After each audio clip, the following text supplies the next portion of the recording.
This is a hearing that has entered the first day, this being an afternoon session. What has been lined up for this process this afternoon is that the county assemblies will be tabling evidence. This is evidence of eyewitnesses, if any, and cross-examination and re-examination of witnesses. This being the first day, it's a day that has been allocated to the county assembly to prosecute their matter. Basically, the county assembly will be telling the Senate plenary why the Senate ought to uphold the impeachment charges by the county assembly. Remember, a total of 39 members of the county assembly, again it's 7, voted for the impeachment of Governor Kawira Mwangaza. After the submissions by the county assembly through their council, we will then have a session where senators will be asking questions as well as requests for clarification this afternoon. In the morning session, we had an opening session by the defense and the counsel for the county assembly, who in 30 minutes each were given some opportune time to address the House in regards to various issues, among them rules of procedure, as well as making their first remarks in regards to this case and why the Senate ought to uphold the decision by the county assemblies, and the defense seeking to have the House already throw out the case upon the hearing and the hearing and determination. Remember, the determination is set up for tomorrow for the House to vote. The voting will take place by delegation, where the senators will be voting to either save Mwangaza or uphold the impeachment by the county assembly. We have a total number of 47 senators, and we will be needing at least 24 senators for the vote to swing to either way. At around 6:30 p.m. Today, the House will be rising, having heard from the county assembly as the only business for today, where the council is set to prosecute their case as well as adduce evidence before the House this afternoon on why they will be persuading the Senate to uphold the impeachment of Governor Mwangaza. It is a program that has been set for 2 days for the House to hear and determine.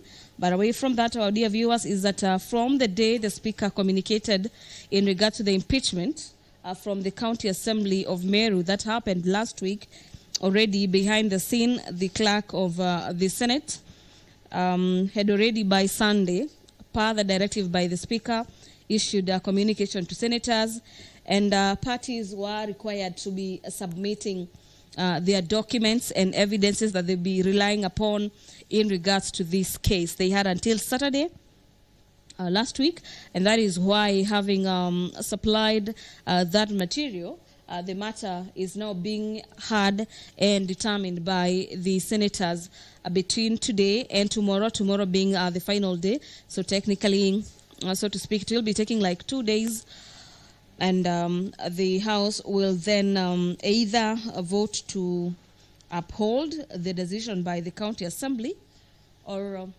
the other option is to throw out the charges against Mwangaza. This being the third time that the governor for Meru County is appearing before the Senate. It will be interesting to see what will be the evidence that the county assembly will be tabling before the Senate plenary this afternoon to substantiate their grounds for impeachment. These are grounds that the governor for Meru County was impeached on. The County Assembly of Meru listed 3 grounds upon which they voted to kick the governor out of office through an impeachment motion. Among them is a gross violation of the Constitution and other laws.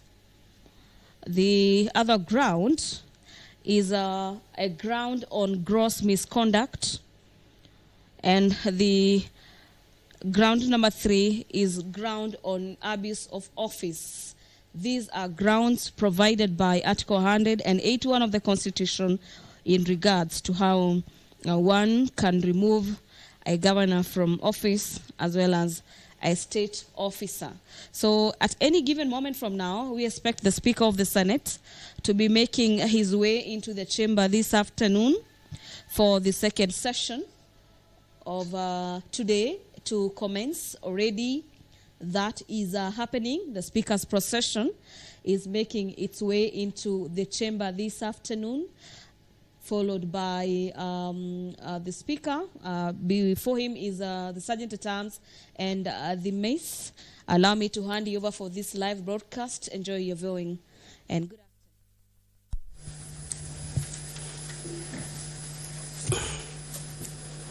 Na tuombe. Ewe Mwenyezi Mungu, tukusihi ututazame kwa neema nyingi na baraka sisi watumishi wako ambao umeridhika kutuita kwa nyadhifa za uongozi katika jamhuri hii yetu.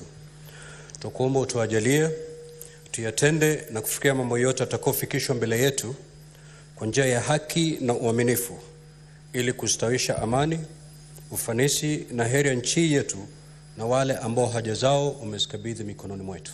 Amen.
Clerk, do I have quorum?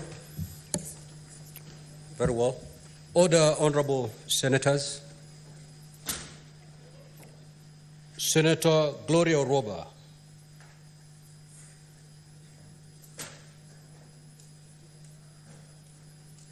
And Senator Beth Siango. Take your seats so that we start with this afternoon's business. Clerk, you may proceed to call the first order for the afternoon, please. Order number 1, communication from the chair. Order number 2, papers. Order number 3, notices of motion. Order number 4, hearing and determination on the proposed removal from office by impeachment of Honorable Kawira Mwangaza, the Governor of Meru County.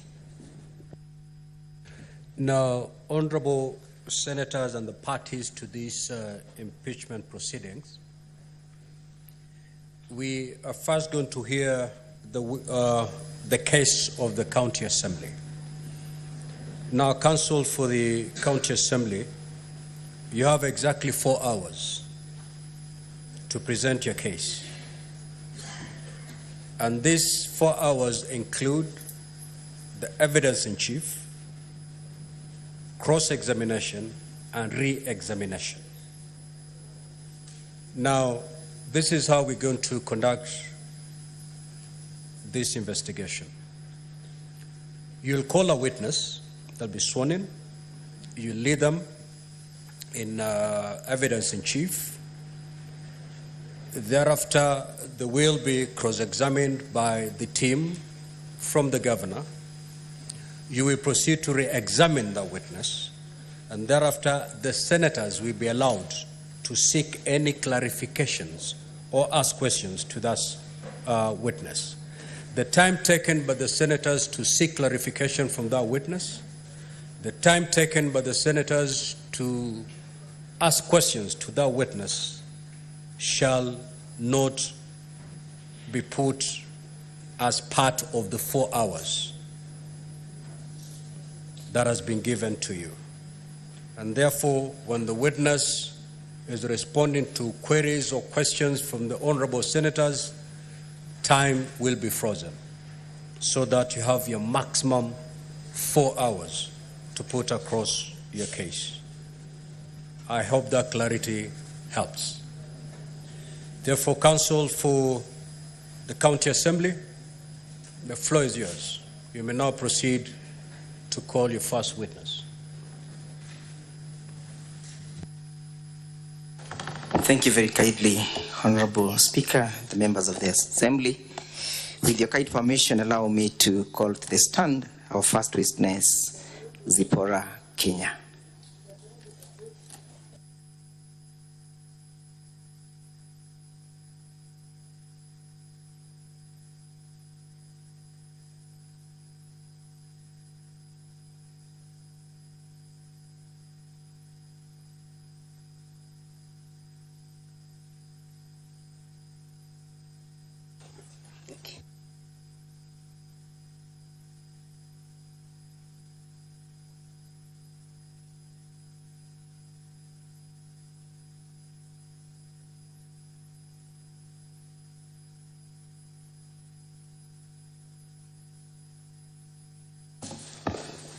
Would you kindly introduce yourself to the House?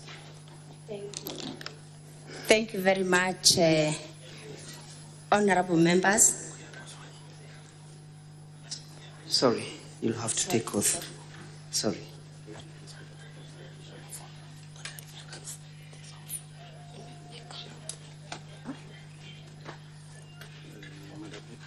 Yes. Which faith do you ascribe to? Christian. I'm a Christian. Will you take an oath or affirm? Aye. With the oath, you have to lift the Bible. Yes. Okay. Then you put the Bible on your right hand, and you will put your hand on the Constitution. So, would you want it in Kiswahili or in English. English? Yes. So you'll insert your name inside your I, then your name, then you read the full text. Thank you.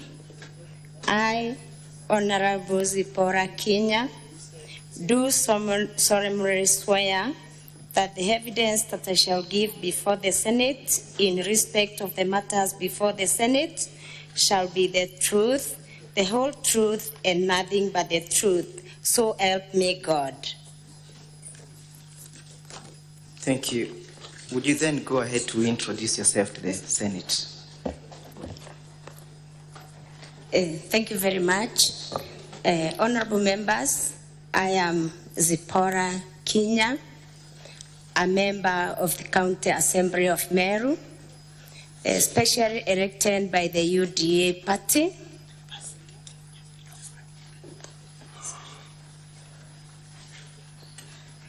Sorry for that.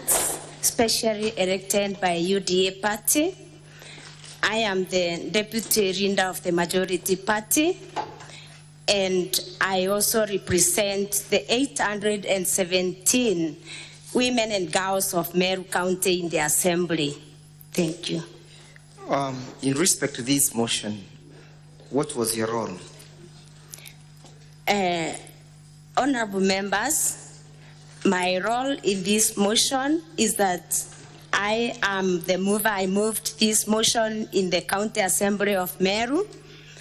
I drafted this motion, honorable members, and I felt that there was need to remove the governor of Meru County, Honorable Kawira Mwangaza, from office through impeachment.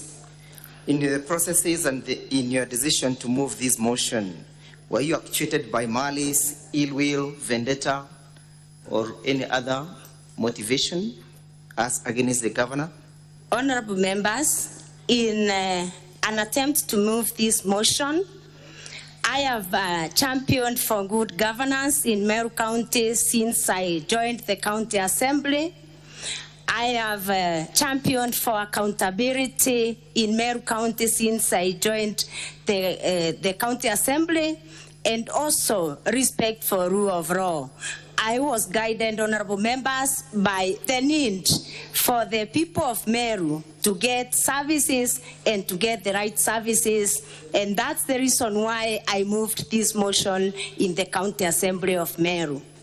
That statement you've just made before the House, is it the general perception and view of the entire House, or that is a view of Zipporah Kinya?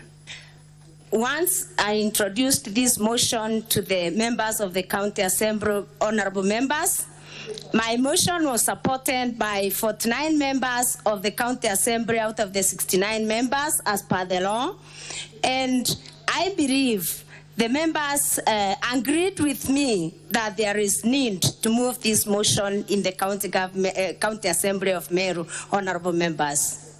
Was there any type of inducement from any other quarters that perhaps may have triggered you to move this motion? Absolutely none. Just before we broke for lunch, there was a video that was played before the Senate. We asked that the same be played so we can comment on it. But before the video was played, was there public participation that was carried out? Yes, honorable members, after I read a notice of motion on that 1st of July, last month, honorable members, there was a public participation that was done on 5th of August in the 45 wards of Meru County. And the public participation was very successful, honorable members, and it was both qualitative and quantitative. When you speak about qualitative and quantitative, what do you mean?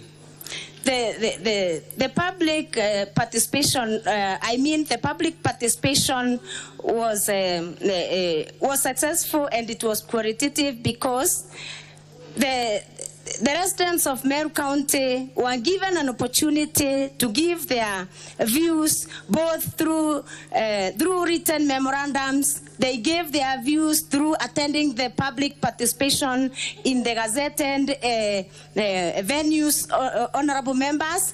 And again, they were also given an opportunity even to send their views through electronic media, honorable members. In the analysis of the public participation, in terms of percentage, how many were in support of the impeachment and how many were... Sorry, Counsel for the County Assembly. Honorable members, kindly be seated and be silent. The County Assembly is presenting its case. Let's hear the witness in total silence. Proceed, Counsel. I put a question to you, whether you did an analysis of how many members of the public were in support of the impeachment and how many were against the same. Thank you. Honorable Speaker and honorable members, about 85% of the public participants presented oral and written memorandums in support of the motion to impeach the governor.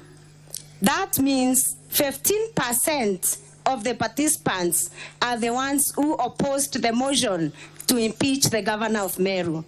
Is that evidence before the Senate? And if yes, kindly answer the same. The evidence is here before the Senate, and it is in our documents, volume 5, public participation documents, volume 5. That's the big volume, yes? Yes. Kindly point out the page. Page 14. Page 14.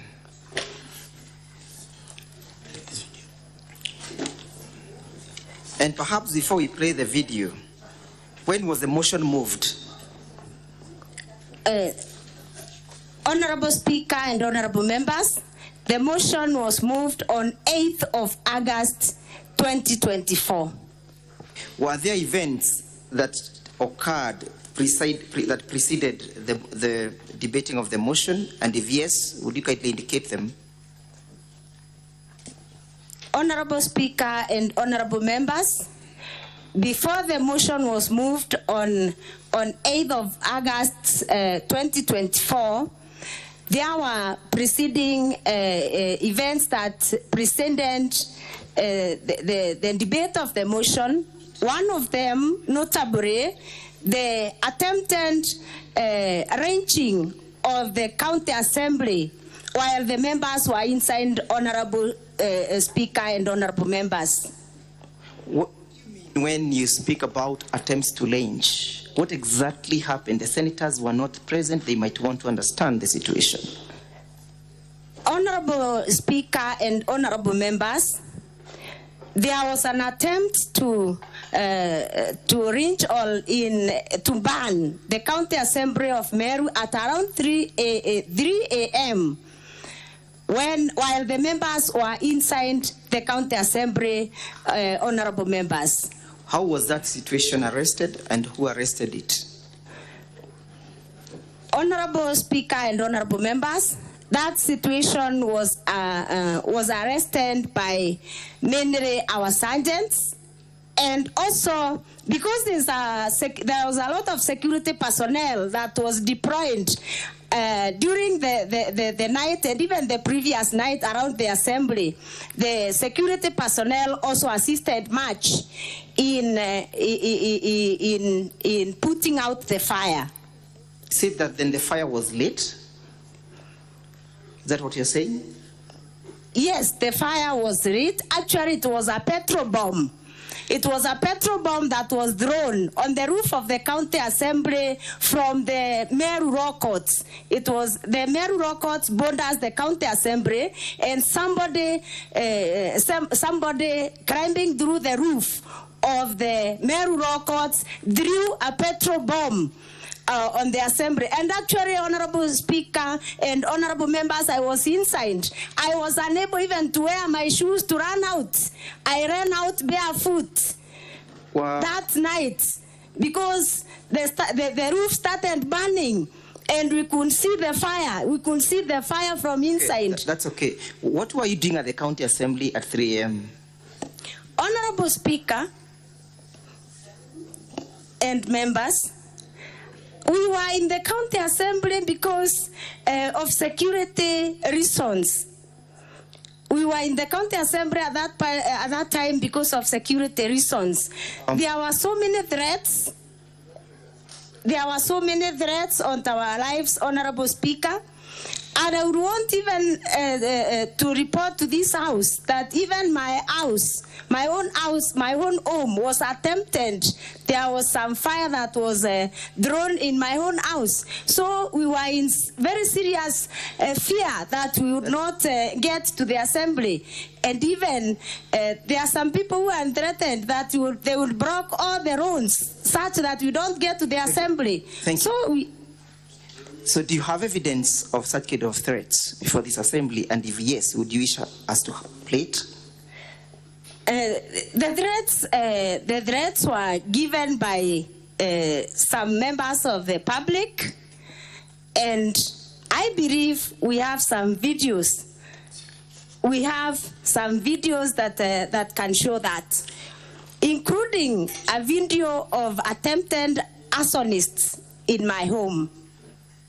So we play video 9, and as we prepare to play video 9 in the assembly bundles, whom do you attribute, or why were those threats? Where were they coming from? In summary, In summary, the threats were coming from the supporters of the governor of Meru County. Let's play video 9.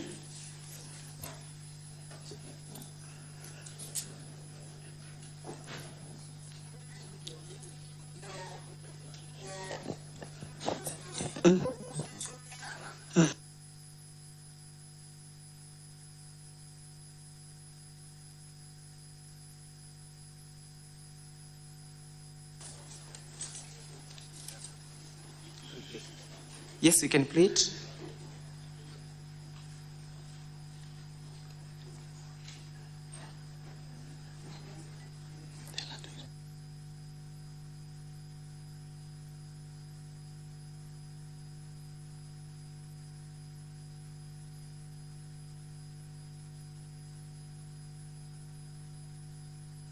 So you can explain to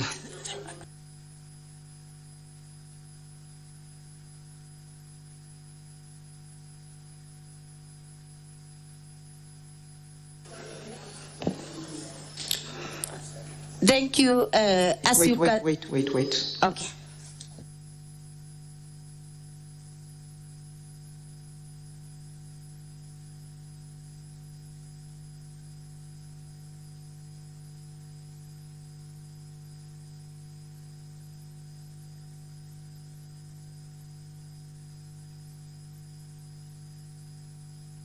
As we watch, you can be explaining what is happening to save on time. Briefly. What is happening there is somebody has just come and poured some petrol across the fence from the neighbor, and then the person drew fire through the neighbor, and then the watchman, who was awake, realizes that there is some fire. He tells me if he had something was thrown there, and then he had some noise. He goes to check, and that is when he finds fire.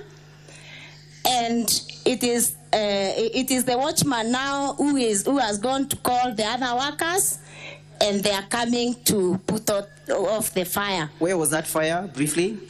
It was. It is just next to the cow shed. Whose cow shed? My cow shed. Is that then your compound?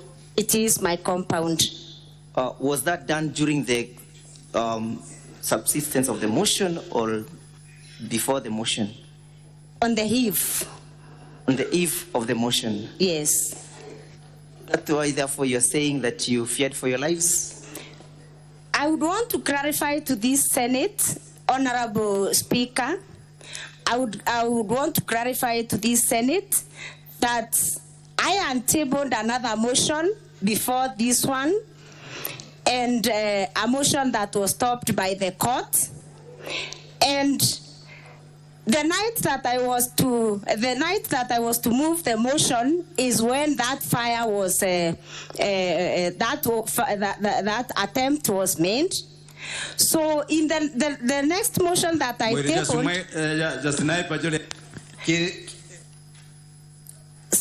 sorry, Honorable Chair.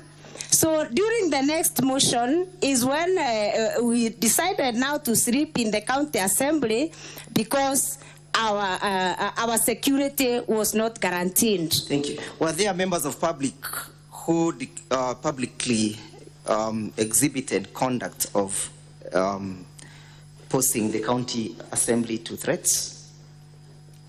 Yes. Do you have evidence before this assembly? Yes. Would you want us to play video number 7 of a transcribed public participation video? Yes. Please have it played.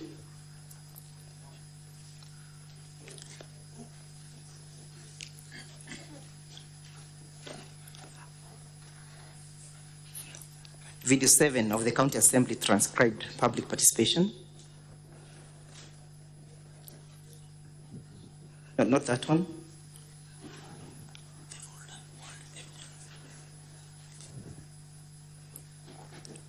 The folder called Evidence of Public Participation.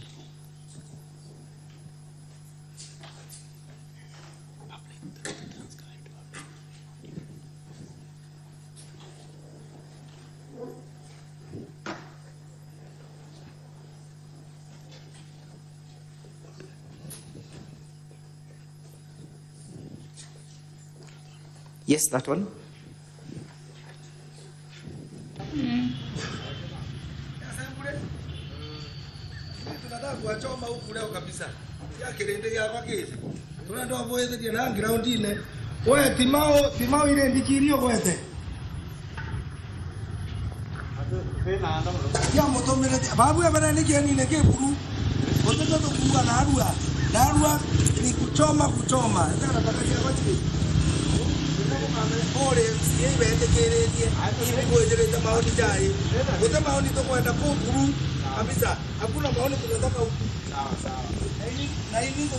Would you explain? Sorry.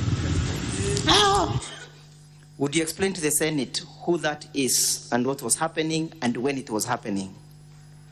That is an employee of the county government of Meru, working in the office of the governor, and he is threatening the members of the public not to participate in the public participation, and he is saying the whole of Bore sub-county, there will be no public participation because they don't want any public participation carried out by the County Assembly of Meru.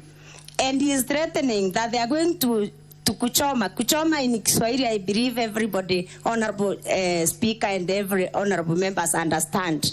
He is saying tutachoma na tutachoma. Do you know his name? He is Martin. He's called Gachege. I really don't know his official names, but his name is Gachege. Were those threats actualized? Those threats actually were actualized by trying to kuchoma the county assembly. Thank you. Were there people who were arrested, and if yes, were they charged? Yes. About 16 young men were arrested and charged in the Meru Law Courts for the acts. Do you have the evidence of their being charged or a video? Yes, I have a video. Would you wish us to play it? Yes.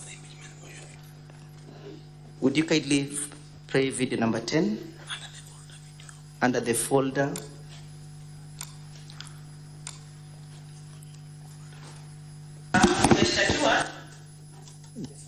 In support of the impeachment motion.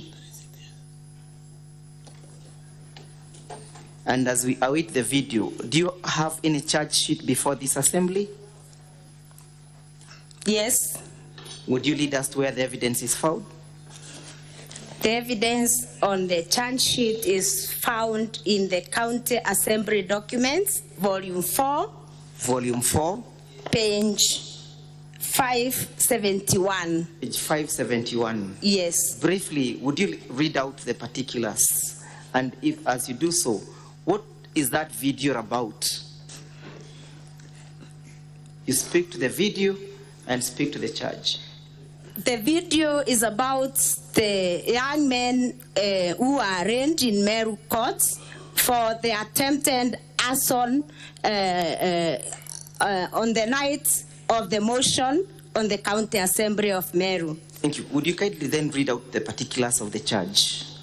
The particulars of the charge is the preparation, the charge itself is preparation to commit a felony contrary to section 308 of the Penal Code. On the 8th day of August 2024, at Meru County Assembly area in Immense North Sub-County, within Meru County, jointly and with your articles for use in the course of connection of burning the premises of the County Assembly, 3 bottles of petrol, 4 motor vehicle tires, and 5 stones found in a motor vehicle make Sienta registration number KDB 704A light blue in color. And the date of arrest is 8/8/2024, and the suspects were in custody by the time of the preparation of this charge sheet on 8th of August 2024. Witness, you recall before we broke for break, there was a video that was played by the governor? Yes? Yes, yes. And the video, I want you to speak to the said video number 18, VKM 18. Can be played.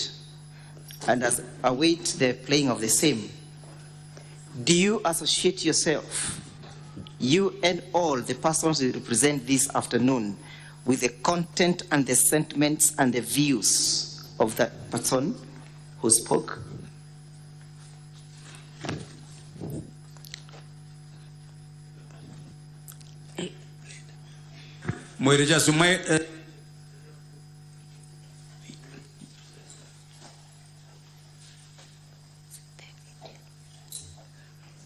The one that was played just before we broke.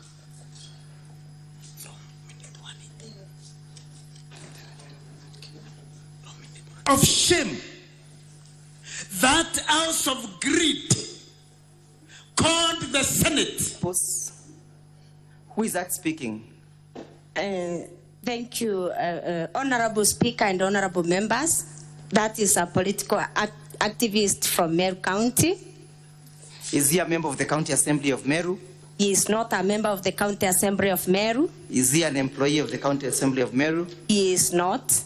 Evidence was laid that he is Secretary General of the Bas Party, yes?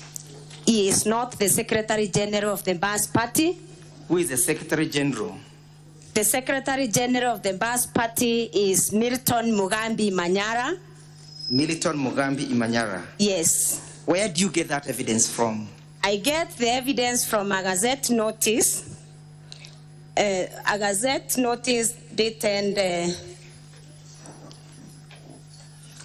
9th May 2024, Gazette notice number 5805 by the Political Parties Act. Yes? Yes. And it was alleged that the association between that video is that there are 20 members of the County Assembly from the said political party who are supporting the motion, yes? You recall? Yes. What is your testimony in that respect? Are all the members of Bas Party supporting the motion? No. Yes?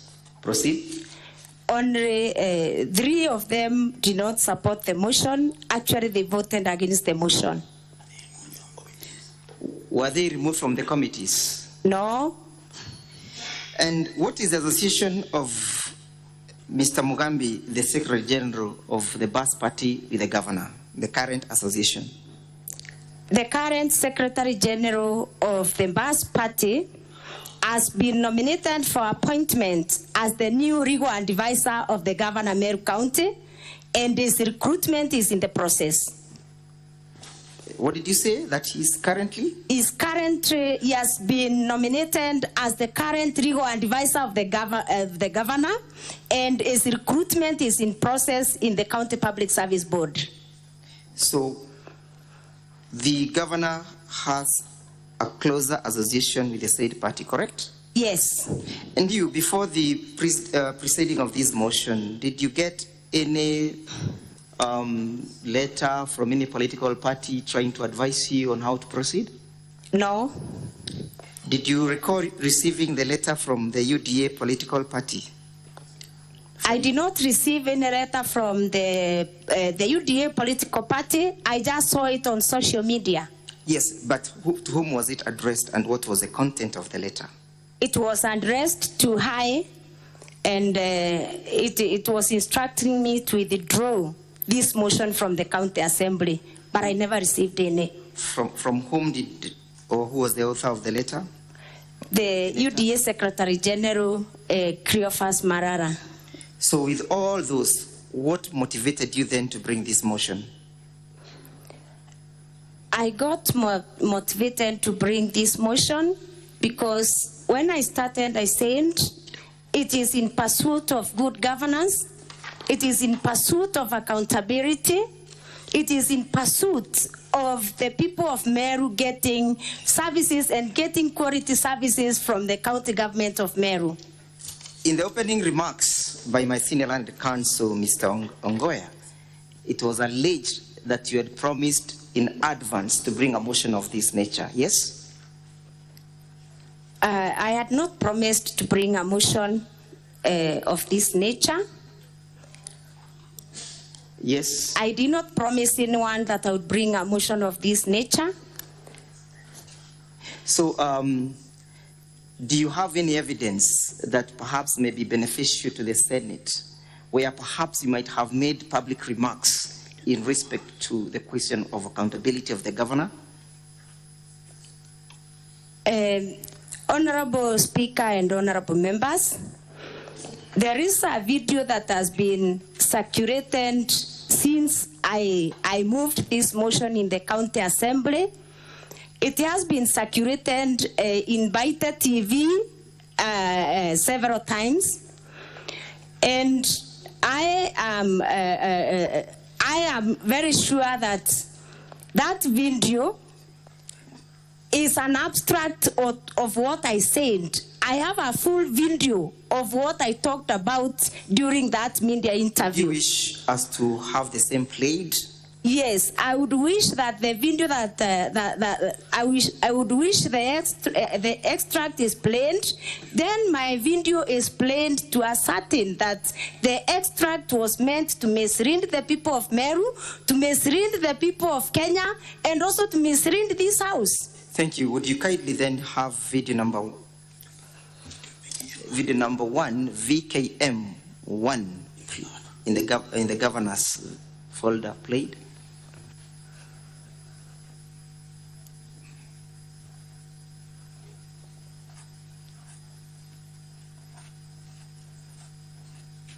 Ndenda kuromba seneti yetu e Kenya bakeyo tucokeria Kawira Mwangaza bamenye Kawira twina maita yangi ya tantatu ja umwinga tukamwinga bachokia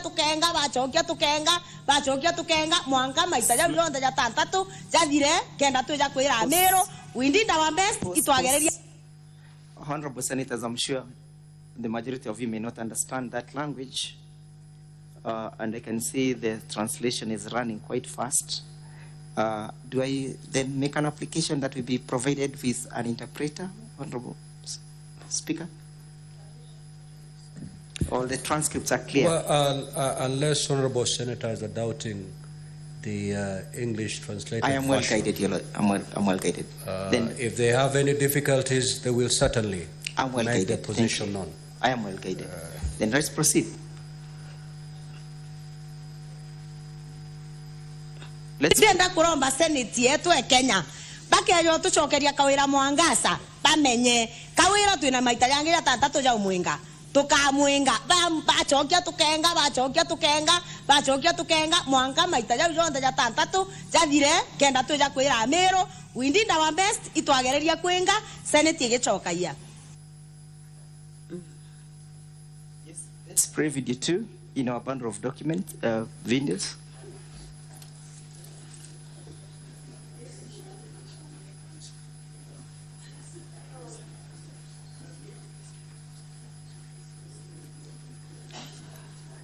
But as we play, what was the context of that video? Thank you, Honorable Speaker and Honorable Senators. That video is just a small extract of the media interview that I done that day. And fortunately or unfortunately, I done that media interview when another impeachment was being considered in this House.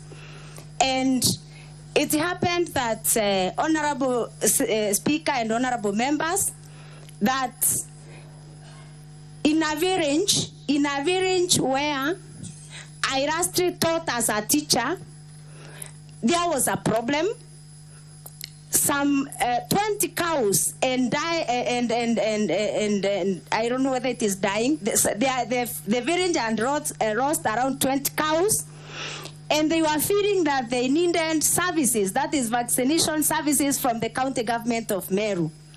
And those are the issues, Honorable Speaker and Honorable Senators, that made me to do that media interview, asking the county government of Meru to give the people of Meru services and quality services. When was this? That was around the time that the other impeachment was was in this House. There was an outbreak of a disease in that area. Do you have the full text of that video? Yes. Would you wish to have it played? I would wish to have it played. In our bundle of document, video number 2, the County Assembly. Now, Council, before you play that video, we have one of our senators, Senator Crystal Asige, who is visually impaired, and she may not be able to see the English rendered translation. In this case, we may need a translator who will be able to can be comfortable with the translation. Can we have a translator coming in, please? I am well guided. Then we can be proceeding perhaps with a bit of the evidence as we await the translator. Sure, proceed. Most obliged. Let's go now to the averments and your claims in the notice of motion.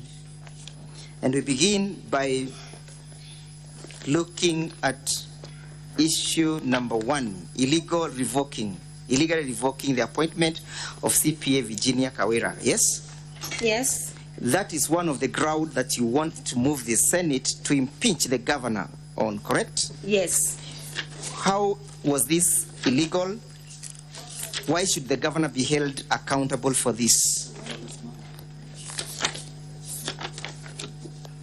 Thank you, Honorable Speaker and Honorable Senators. My first ground on gross violation of the Constitution and other laws, I have accused the governor of illegally revoking the appointment. I beg your pardon.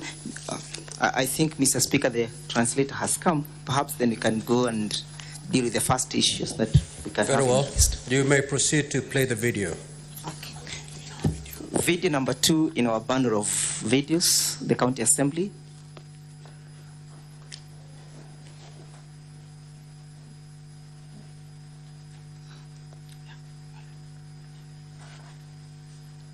That is a video in support of the impeachment motion. Not that one. Not that one.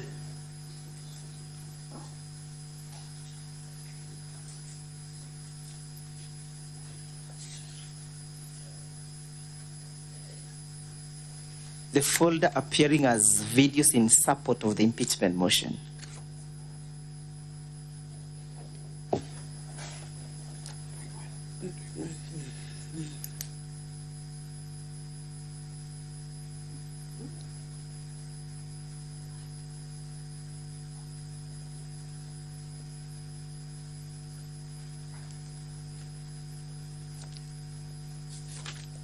chikwete na approximately chikwete ng'ombe 20 anyoko ng'ombe okwe ng'ombe kama 20 liters ngiri magana jeri lafuri milioni nya ire chanto boru ko chumbete kura ni migambo ya mwenda mukindi ura ni mukaririgitwe Wandiri yoruko igoro rachumirite gutariria sarira bokurukira tarimi bang'ombe sheria ntereu ni kwithira bamwe barimi ng'ombe ciao no kachigutotoro ni ontuchite mtinda wa murimo jwa ngozi na ndina rwemsi wa korotwa kirebunge ya miro zipola kinyawijeke. Yes, you can interpret. Thank you very much, Honorable Speaker and Honorable members. My name is Muthenge Mpara from KBC Mwago FM. We came here as translators, and I'm with Dan here, my friend.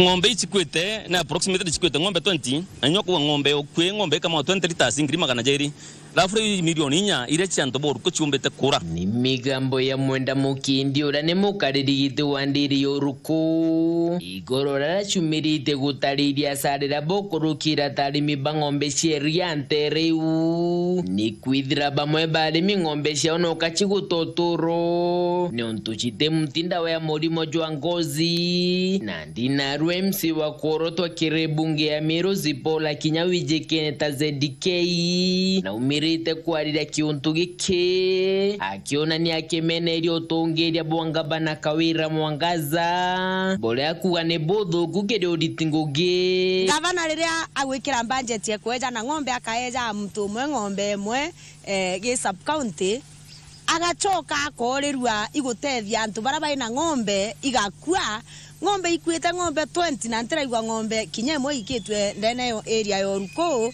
ndenda kuuga thirikari ikietu mitukuga thirikari witibwa nombi na ikietu mitukwira wananchi ba Meru na antu ba Kenya in general Kawira Mwangaza na aremi ngugi no ntutumba kuikira budget ya kuraira mtu mwenyo ng'ombe ndene ya sub county kantura uchoka urekeria ng'ombe 20 cia baraba ina cio batikwenda kwewa ikwa utikweja na services cia extension Nkorokize ndike inaugite kirirwa ngiruro ni mibwandithia gabana Mwangaza aditiria litinguge barabara kwa bisine aleta bangi babero barabate na kadhalika kulita nguge Kawira Mwangaza gutonyo bisine alitira director uria we nguge ya kumenyera nguge ugwitwa David Mugambi a PhD onda amurito ofisi neu amuikia Kaguru Mugambi utenguge alita Kaguru no tutengugire Kaguru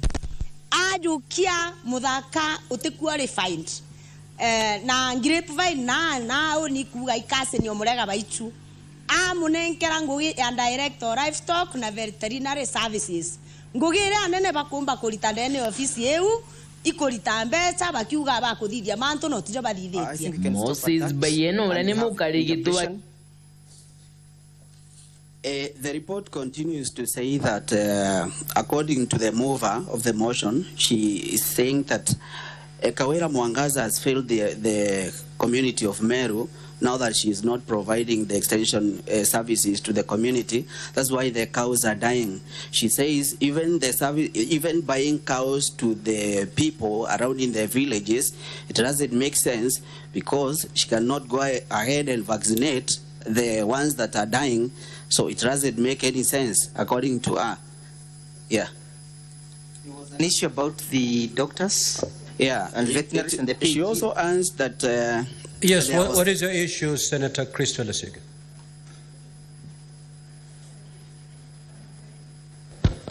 Thank you very much, Speaker. I would have hoped, Speaker, that because the Meru County Assembly have brought us here for a third time, they would know that there is a senator with a visual impairment here. And what, Speaker, I am witnessing happening is a paraphrasing of the video and not a direct translation. The video has gone on for almost 2 minutes, and the translator has paraphrased for about 15 or 20 seconds, which means that it's not a direct translation, but a paraphrasing. And that, to me, is unacceptable, Chair. Everyone else can see every single word, and I feel that the translator should do a better job. Otherwise, we can bring somebody else who can translate verbatim. Thank you, Speaker. So, Counsel for the County Assembly.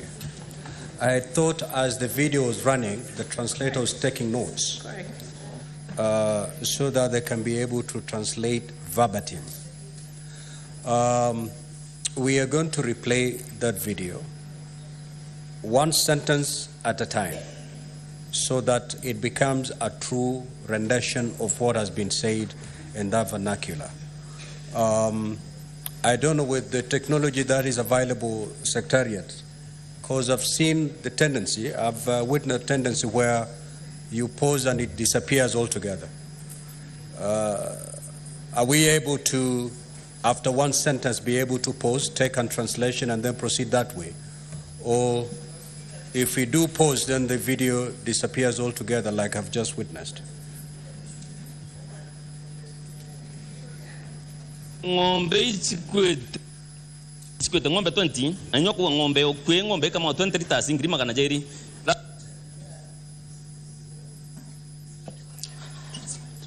The translation for that, a cow producing 20 liters of milk costs 200,000 Kenya shillings.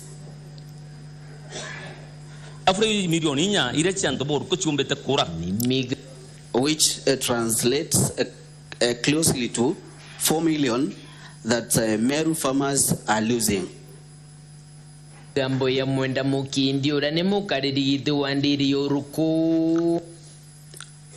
Those ones are from chairman of Oruko Dairy, who has explained the laws that the dairy farmers have incurred and also earned the grievances. Igorora chumirite gutariria sarira bokurukira tarimi bangombe sheriante reu ni kwidra bamwe balimingo. Those grievances are from the farmers, because many of the farmers there who are dairy farmers are going through a lot of loss.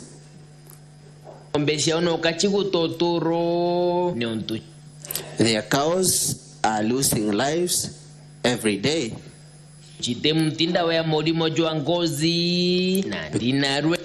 Because there is no vaccination for skin. MC wa korotwa kirebunge ya Meru zipola kinyawije keneta ZDK na umirite kuarira kiuntu gike. Now the nominated MCA ZK Kenywa has come out to talk about the issue.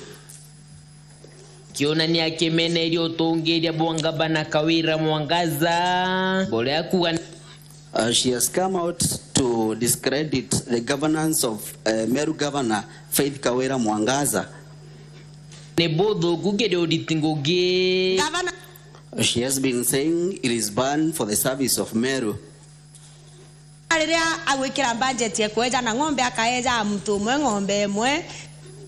When the governor is giving the services to the community, giving one person one cow, sub-county,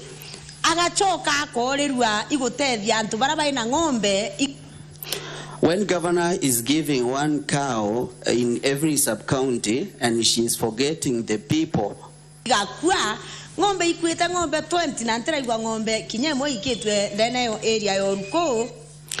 she has forgot the people who are losing their cows, and there is no a single cow that was taken to Oruko, the villages of Oruko.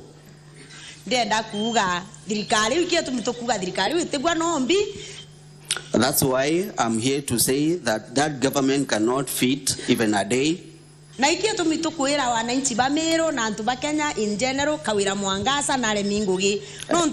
And that's why we are telling the people of Meru and the people of Kenya that Governor Kawira Mwangaza cannot work, cannot deliver. Tumba kuikira budget ya kuuraira mtu mwenyo ng'ombe ndene ya sub-county kantura uchoka urekeria ng'ombe. You cannot be having a budget of buying one cow for one person and then mirongo iri cia baraba inacio batikwenda kuewa ikwa utikweja na service extension. And then you leave the 20 cows for the people who are not given the cows to die. Rokizendi no gite kirwangi roro ni mibwandithia gabana Mwangaza aditire alitinguge barabara ko bisine. ZDK continues to say that in the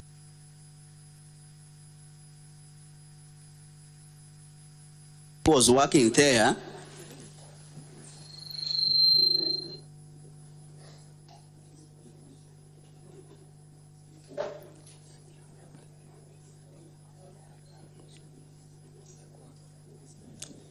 Keep playing the video. Aleta bangi babero barabate na kadhalika kulita ngugi. Kawira Mwangaza gutonyo obisine alitire director uria we ngugi ya kumenyera ngugi. She has that Governor Mwangaza, after making transfers, she brought in some other people who are not competent to that job. David Mugambi, that is David Onda. That she transferred David Mugambi, who was a PhD holder. Amurito ofisi neu, amuikia Kaguru, Mugambi utengugi alita Kaguru no tutengugi Kaguru. The personnel was transferred from that ministry and taken to Kaguru. Mugambi doesn't work anymore.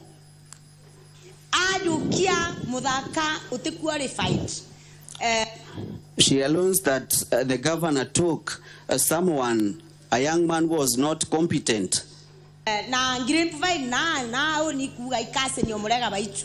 Their story is talking about saying that that person who was brought in is related to Murega Baichu. Director livestock na veterinary services. And then this person was given the work of livestock and veterinary services.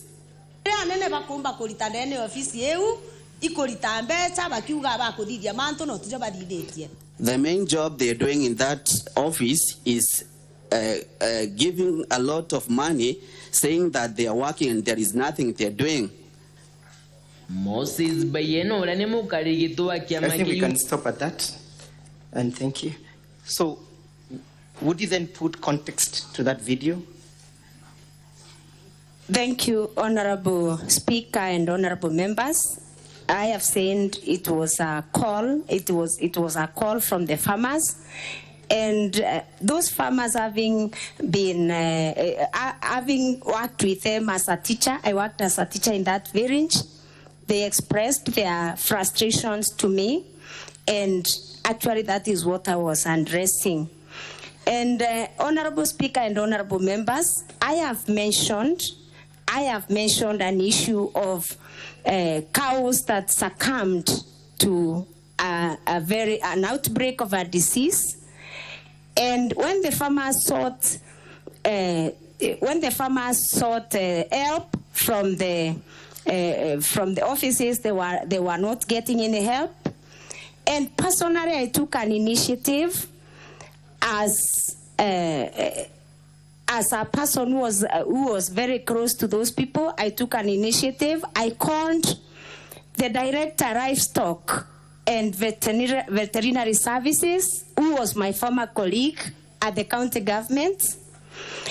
And when I called him, Honorable Speaker and Honorable Members, and asked him why there's an outbreak that has not been attended to, he told me that he was just transferred from the office and taken to Kaguru. I would want this house to note that The director is the substantive director for livestock and development and veterinary services in Meru County, but he was displaced for no good reason. And then the cows are dying in Meru County. And that was my great concern, Honorable Chair. So in that video, at the end, Honorable Chair, that is where I am saying, because the government is not sensitive to the cry of the people of Meru, even if it means taking, taking the governor again and again for impeachment. We shall do it because we cannot let the people of Meru suffer, because the constitution is very clear that it doesn't matter how many times. It doesn't matter how many times somebody violates the constitution, the remedies should be sought. Thank you, thank you. So that's one of the evidence of the breakdown of delivery of services in Meru County, yes? Yes. Let's go to ground number 1, and Honorable Senators, I'll be referring to of the bundle of documents when delivering this ground. Exhibits in support of the impeachment. It's a volume that appears in this color. And kindly, Honorable Senators, turn with me to page 1 of the said bundle. You have alleged and you want the governor to be removed from office for illegally revoking the appointment of Virginia Kawira, yes? Yes. Who was Virginia Kawira? Virginia Kawira is the current Secretary/CEO of the Public Service Board, Meru County. Why are you saying that there was an illegal revocation? The governor of Meru, through a letter dated 8th March 2024. Honorable Senators, the letter appears at page 1 of that volume. Yes? Proceed.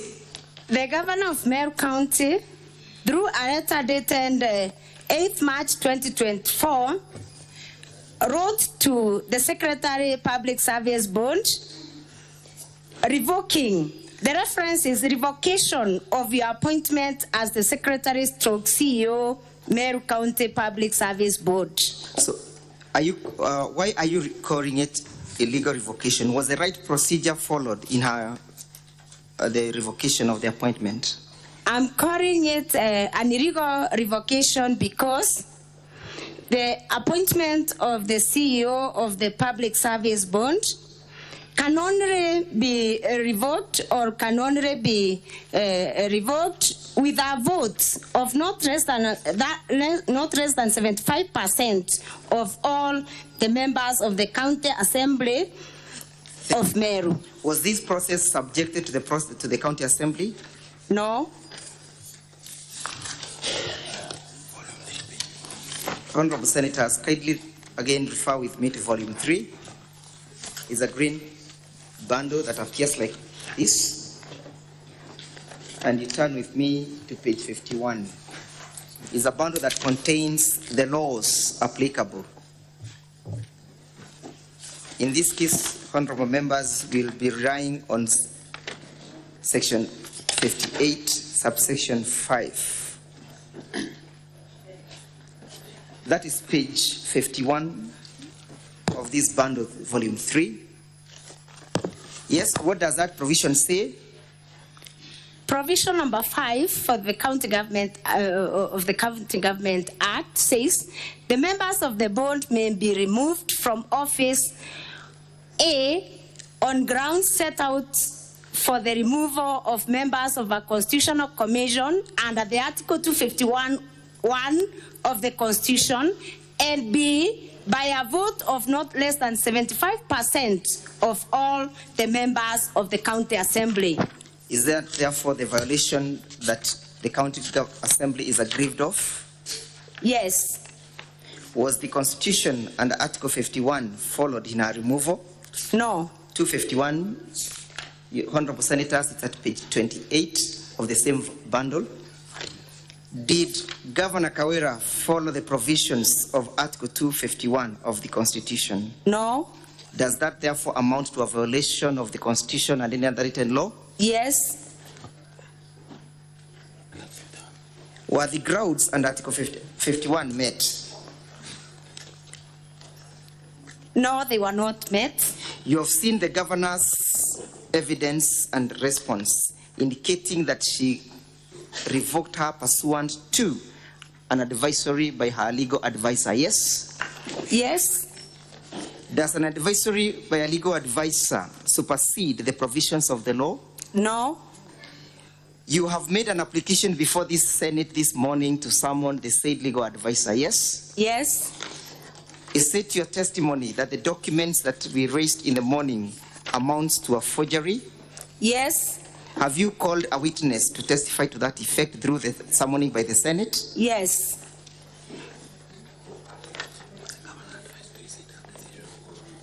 Did the County Assembly take any action in that respect?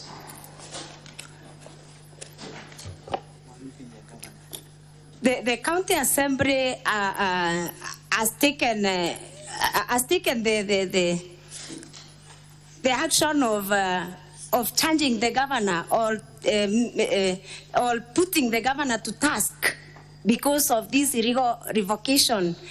And I remember we came here again with the same issues. What were the reasons contained in the said letter? What were the reasons for her revocation? The reasons for the revocation are that the secretary or the CEO did not seek the leave of absence through the right process. And again, the reasons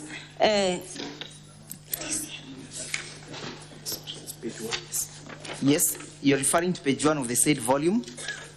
On page 1, sorry, Honorable Chair and Honorable Members, I'm sorry for that mishap, but I am noting that the reason for the governor revoking this appointment is found on page 1 of volume 2. In summary, please. In summary, it is said that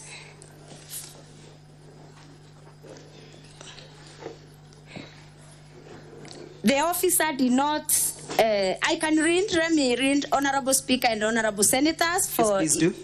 Let me read briefly, just the second paragraph, page 1 of volume 2. It has now been brought to my attention that apparently you did not relinquish your position in the county public service before assuming this role in your appointment. The County Government Act expressly disqualifies state officers and public officers from the positions created under Section 58(1) of the Act. Being a public officer, you are thus disqualified from the position of the Secretary to the Board. Were there other subsequent advisories from any other constitutional organ in that respect? Yes. Do you have that evidence before the Senate? And if yes, lead us to the page. Page 2 of volume 2.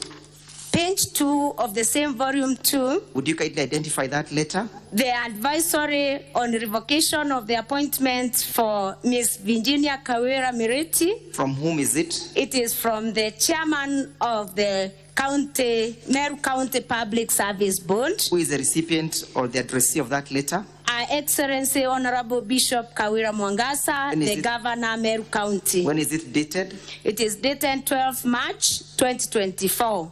What is the advisory in conclusion? In conclusion, it's on page 3 of volume 2, the last paragraph.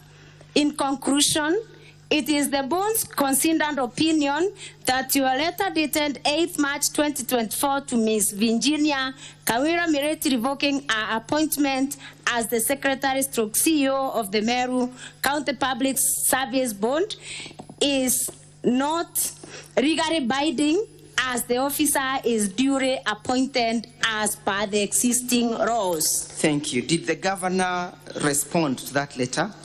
Yes. Do you have evidence before the Senate? And if yes, kindly read us to the same. Page 4 Yes. of the same document, that is volume 2. Yes. Page 4, the governor writes back. Yes. Writes back. Who to is writing back? The governor. Yes. The governor writes back. When is the date of the letter? 12th March 2024. And who is Julius Kianga Mitu? Julius Kainga is the chairman, Meru County Public Service Board. Is he the recipient of that letter? Yes. Who is the author of the letter? The author of the letter on page 6 of the same bundle, that is volume 2, is Our Excellency Bishop Kawira Mwangaza, Governor Meru County. Would you kindly read the conclusion? On page 5 of the same volume, the last paragraph, in conclusion, Ms. Virginia Kawira Mereti failed to resign as a public officer before taking the position of the Secretary of the County Public Service Board, despite promising to appointment amounts to an irregularity and as such, I have revoked the same to cure and correct this irregularity. Between the governor and the county assembly, who was supposed to make a finding of whether the process was illegal or not? The county assembly. Thank you. Do you have any other advisory in that respect? And if yes, kindly read us to the page that contains the same. Yes, there was another advisory on the same. From whom? From the Public Service Commission. When is it dated? 16th February 2023. Who is addressed on that letter? The letter is addressed to the then Acting Chief Officer, Public Service and Administration, Department of Legal Affairs, Public Service and Management, County Government of Meru. What is the content of the letter? Advisory on leave of absence for serving county public officers wishing to take contracts as county chief officers. What did the commission say in respect to leave of absence? Is a person who is on leave of absence deemed to be holding 2 jobs at the same time? No. Would you kindly read the conclusion to that letter? The conclusion on page 8 of the same document, that is volume 2, reads, please note that care must be taken to ensure that leave of absence is only granted for employees that take up contractual positions that are not within the staff establishment of the county. Leave of absence may be therefore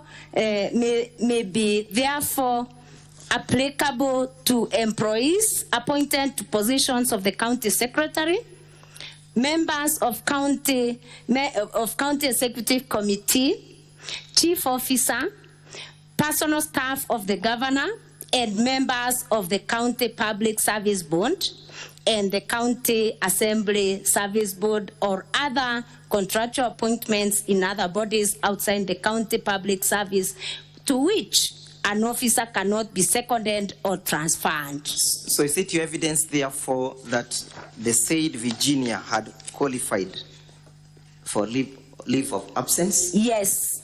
And what circumstances is she holding the current position? Is she permanent and pensionable, or she's on contractual basis? Virginia Kawira is on a contract of 6 years as required by the law. Have you lined up her as a witness before this assembly? Yes. And did the governor, you have evidence that the governor never heeded to that advice, yes? Yes. What did she do therein after? The aggrieved person, that is Virginia Kawira Mireti, went to court. Yes. And she is in the office courtesy of a court order. Do you have that evidence before the assembly? And if yes, it is on page 9. Is that a copy of the court order? Yes. And you have the court pleadings before the Senate to prove your case?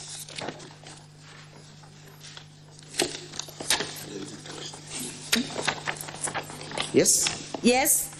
And you wish to tender them as evidence before this assembly? Yes. In summary, in respect to that particular ground, was the revocation lawful? It wasn't. Did it violate the Constitution? It violated the Constitution. Did it violate Section 58, subsection 4 and 5 and Section 59A of the County Government Act? Yes. Did it violate Article 251 of the Constitution? Yes. Is that a ground under Article 181 and Section 33 of the removal of a governor? Yes. Thank you. Let's go to the next point. Failing to appoint the chairpersons of Meru County Revenue and Board and Meru Microfinance. But before we go to that, has this revocation appointed the revocation of CPA Virginia Kawira Mwangaza? Kawira affected service delivery in Meru County? Yes. In which way has it affected service delivery? It has affected service delivery in Meru County because the county executive has really, in many times, usurped the powers of the Meru County Public Service Board, and because of that, then the Meru County Public Service is not running well. Thank you. Does this conduct of the governor promote confidence in our office? No. Does it promote good governance? No. Is it does she exhibit accountability to the people of Meru County? No. Does she respect the sovereignty of the people when she goes on and ignore the performance of the county assembly? Does she uphold the sovereignty of the people as enshrined in Article 1 of the Constitution? No. Does it violate the provisions of Article 73 of the Constitution under the Leadership and Integrity Act? Yes. Thank you. Let's proceed to issue number 2. You say that you must be removed from office, and you crave to this assembly to do so for having failed to appoint the chairpersons of the Meru County Revenue Board, Meru Microfinance Corporation, Meru Youth Service Board, and Meru County Investment and Development Corporations, as required by the law, thus failing to operationalize the said boards, and or illegally appointing the chairperson. Yes? Yes. Why do you want her to be removed from office on that basis? How has she failed to appoint the chairperson of Meru County Revenue Board?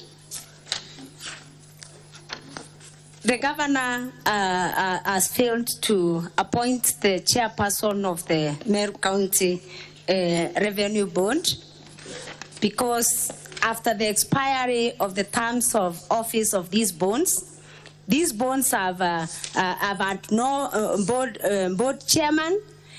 And I believe even the board members, because we have not seen any board member gazetted after the expiry of the other board members. So by not appointing the board members, who are actually the ones who are supposed to supervise and also ensure accountability in these bonds, this means that the bonds have continued, or the secretariats of these bonds have continued to expend public funds without authority. And this is an action that may be subject to abuse. And I believe... Yes. Yes. Proceed. And I believe when there's a bond and it's not constitutionally constituted, it amounts to abuse of office and a violation of the statutes that govern that institution. Who was responsible of appointing these boards, the chairpersons of these boards? The governor. Is there any act of parliament or act of the county government of Meru indicating so or giving her the power to do so? Yes. Yes? Yes. Would you kindly read us to that provision and sit before the assembly?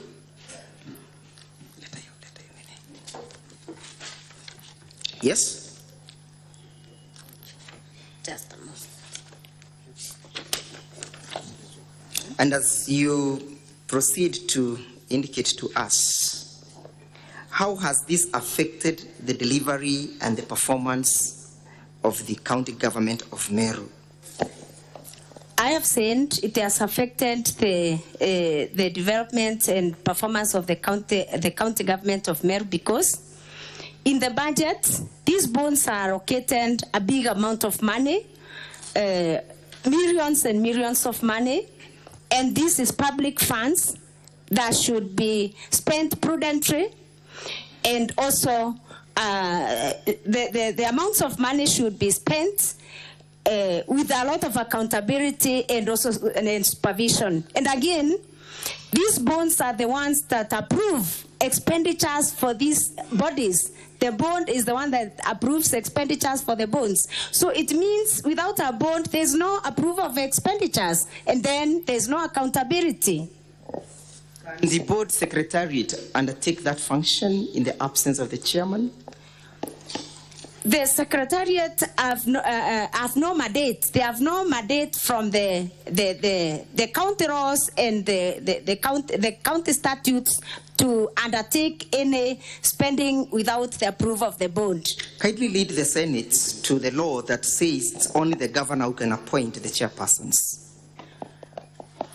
The Meru County Revenue Act, Section 6, talks about the composition of the bond, and Section 6(1)(a) talks about the bond shall consist of an executive chairperson appointed by the governor with the approval of the county assembly. Who are the other members? The other members of the board are the chief officer for the time being responsible for finance, C, the chief executive officer who shall be an ex-officio member and the secretary to the board, and D, 2 professionals appointed by the executive member through a competitive process in consultation with the governor, and E, it says not more than 2/3 of the members shall be of the same gender. So according to that provision of the Act, it's only the chairman who is an outsider from the existing systems of the county government, yes? No. Who else is a member? There are 2 others I've just read, 2 other members. Is that meant to enhance accountability in the boards? It is meant to enhance the accountability in the bonds. In the absentia, can the accountability be enhanced or upheld? It cannot. Can the secretariat expend monies allocated to the board in the absentia of the chairperson? No. Has these boards been expending money? Yes. Do you have evidence before the Senate? Yes. Yes. Kindly lead us to that provision where the evidence is found. It's another volume.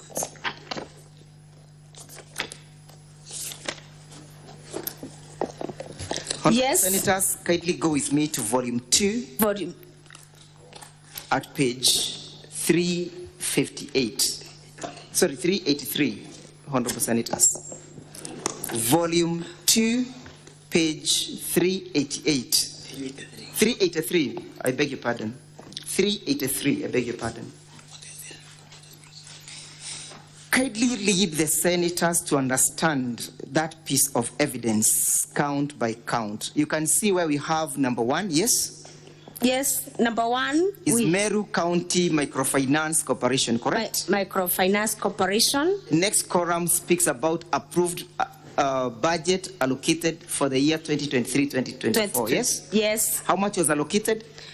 The allocation was, the allocation for the financial year is 76,155,481.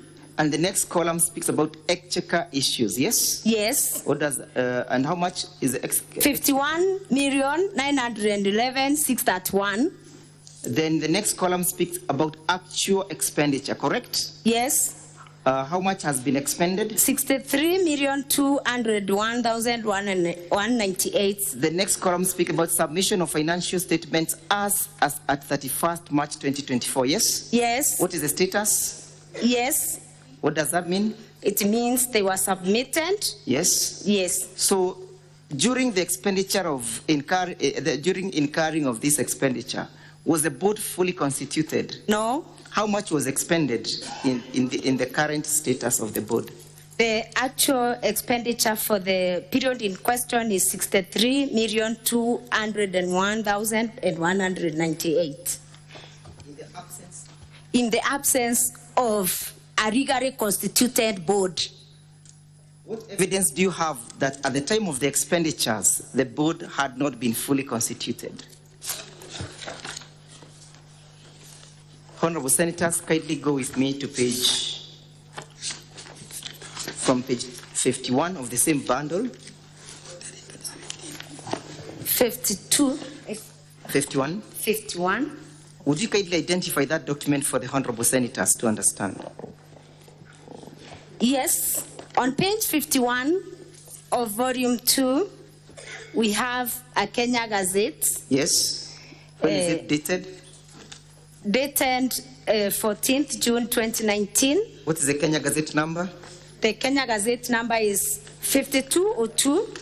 Yes. Yes, the minority leader. What is the issue? What's your intervention?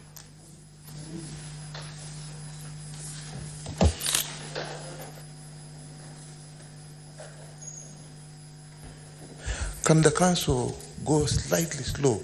Because we are trying to catch up with these volumes here as he keeps on leading the witness.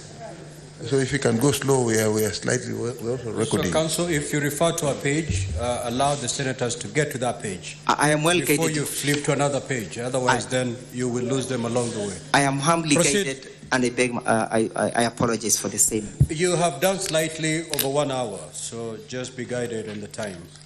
Let's go to page 48 of the same bundle. Madam Witness, what is reflected in that particular page? Page 48, we have another. It's a gazettement, correct? It's a gazette notice. Who is being gazetted? We have a number of gazette notices. You can see the gazette number 5200, correct? 5200. Yes, let's deal with that first. The gazette notice on number 5200 is the Meru County Investment and Development Corporation Act. Yes. And the gazetted person, the chairperson is Felicity Biriri. When is it dated? It is dated 13th November 2017. When was the period of the chairperson supposed to run? It was supposed to run for a period of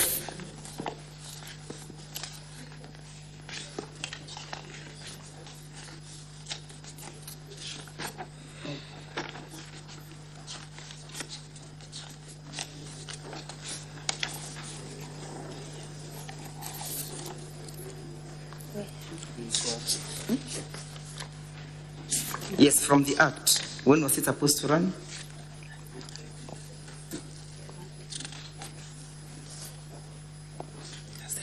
It's not clear from this gazette notice, Honorable. When was their term of service supposed to expire? 3 years? 3 years. Yes. With renewable term, correct? Yes. So was the term of the persons appearing on that particular page ever renewed? No. Look at page 55.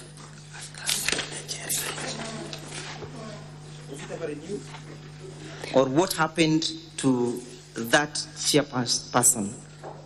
This chairperson resigned on page 55. This chairperson resigned in 2022 to vie for the position of women rep. Do you have evidence of the resignation? Yes, on page 55.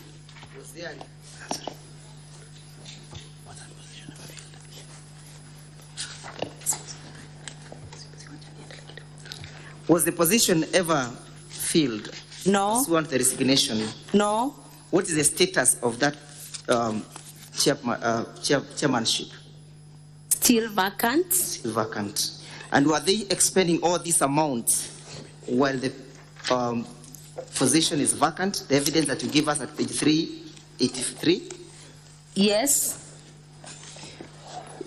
Is that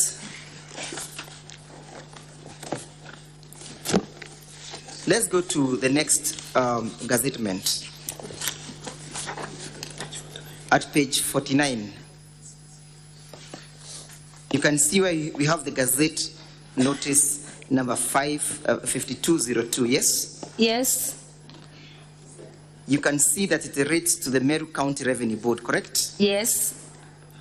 You can read that the gazettement was done to run for a period of 3 years, correct? Yes. And that it was done, the appointment was done pursuant to section 4, subsection 1 of the Meru County Government Revenue Board, correct? Yes. Who was being gazetted? The chairman, Meru County Revenue Board. And he was gazetted on the 14th of December 2027, correct? 2017. When was his term supposed to expire? 2017. And upon the expiry, was it ever extended? No. Look at page 52.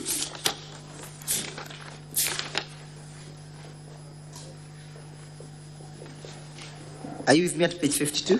Yes. Have you seen another subsequent gazettement, number 38? Yes. Being gazetted by the governor then, Kiraito Murungi? Yes. Whose term is being extended? For the chairperson? The chairperson. Yes. When was it supposed to expire? From which date was it gazetted? 2020. How long was it supposed to run again? 3 years. When then was it supposed to expire? 2023. 2023. Yes. Which year? Which month? November 2023. Did that month fall due? Yes. Was there an appointment? No. Let's go back again to page 383, where we have that table. And kindly, let's go to paragraph 4, correct? Yes. Again, we repeat what we did. That is the Meru County Revenue Board, correct? Yes. And the allocation was that of 359,932, correct? Yes. The exchequer issue was that of 231,080 million, correct? Yes. The actual expenditure was 212 million. Yes? Yes. Kindly confirm whether or not that expenditure was done in the absence of the chair. Yes. Why is it important to have a chair of the board? The chair of a board is the one who presides over all the board meetings, and it is the board that approves expenditures for these semi-autonomous government agencies of Meru County government. So it's your testimony that therefore the expenditures were done without the approval of the board? Yes. Who was supposed to make sure that these boards were up and running? The governor. Did she undertake that role and responsibility? No. Is it your assessment that she therefore abdicated her duties? Yes. Does that inspire confidence in her office? No. Does it contribute to good governance? No. Does it contribute to upholding the rule of law under Article 10? No. Does it enhance accountability under Article 10 and the prudent use of public resources under Article 201 of the Constitution? No. Does it therefore breathe confidence under Article 73 of the Constitution that she knows how to manage the affairs of the county government of Meru? No. Is it a ground that meets the impeachment under Article 181 of the Constitution as read together with the Section 33 of the Constitution? Yes. Is it your prayer, therefore, that the Senate should uphold and consider this ground as fully substantiated? Yes. Let's go again to the laws that requires the governor to undertake this role. Honorable Senators, we are at volume 3, I beg your pardon. But before we go to that, you have also alleged that people have been appointed to exercise those functions without undergoing the due process, correct? Yes. Is there any person of any of this board who has been appointed unlawfully And if yes, who has appointed that person? There is one. Yes. Do you have evidence before this assembly? The chairperson, Meru County Revenue Board. The chairperson, Meru County Revenue Board. Board. Where is that evidence? Honorable Senators, again refer with me to volume 2 at page 43 of that bundle. Honorable Senators, volume 2, page 43. Yes.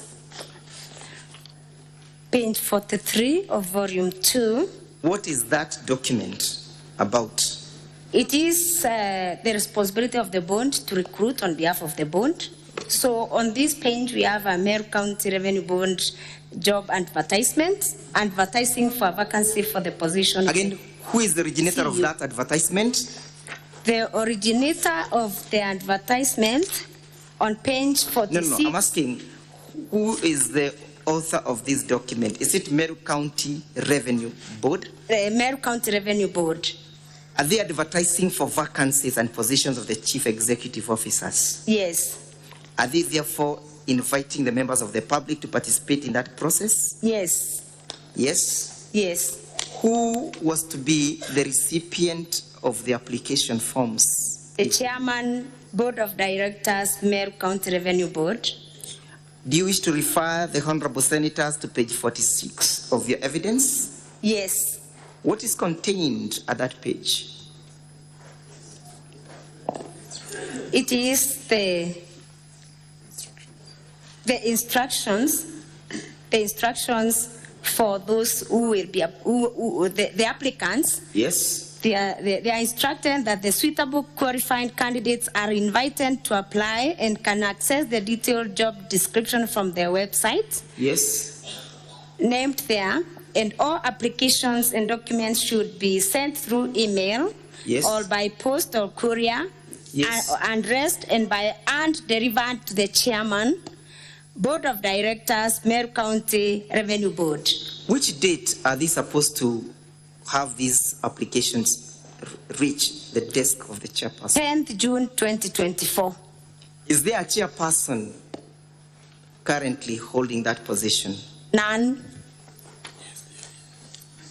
But the letter addresses or speaks that they must be forwarded to the. Yes. Who appointed this chairperson? The governor. The governor. Yes. Did it follow the due process as prescribed by the law? No. Was the county assembly ever involved in that process of the appointment of this governor? No. Did you vet and or approve that particular chairperson? No.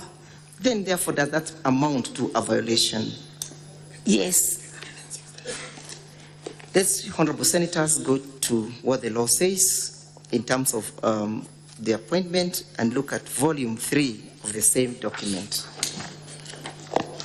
Honorable Senators, we look at page 59, which is the public appointment into bracket county assemblies approvals. Yes? Page 59, Honorable Senators. Page 59. Volume 3. Of volume 3.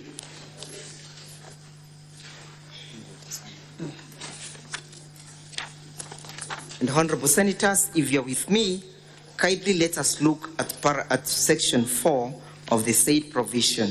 Kindly read it out, Madam Witness. Volume Section 4. Section 4 on page 60 of the Public Appointments and County Assemblies Approval Act. Yes. Reads, exercise of powers of appointment. An appointment under the Constitution or any other law for which the approval of a county assembly is required shall not be made unless the appointment is approved by the relevant county assembly in accordance with this act.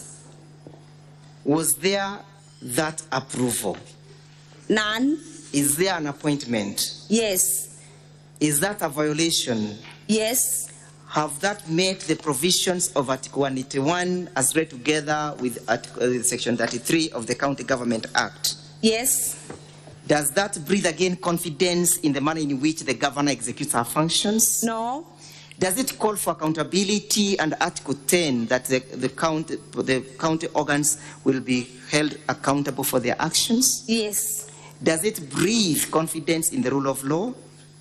It doesn't. Is it prudent utilization of the public funds? No. Under Article 201 of the Constitution? No. Let's go together with now at ground number 3. You want the governor to be removed from office for refusing to implement the recommendations and or resolutions of the county assembly. Yes? Yes.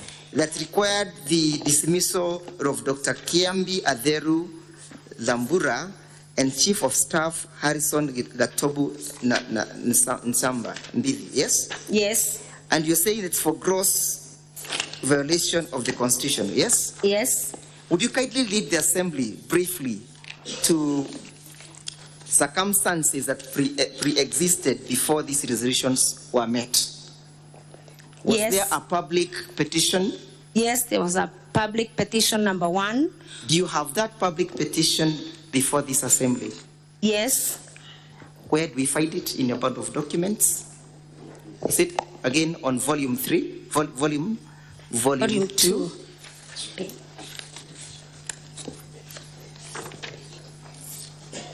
Volume 2, Honorable Senators. Again, the same volume.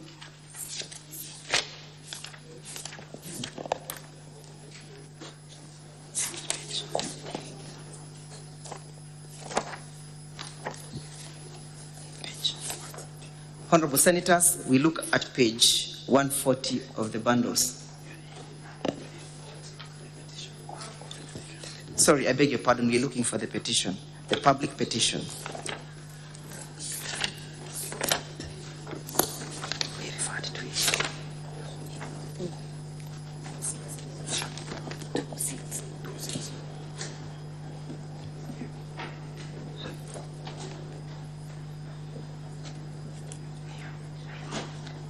Honorable Senators, we find it at page 206. 206 of the bundle.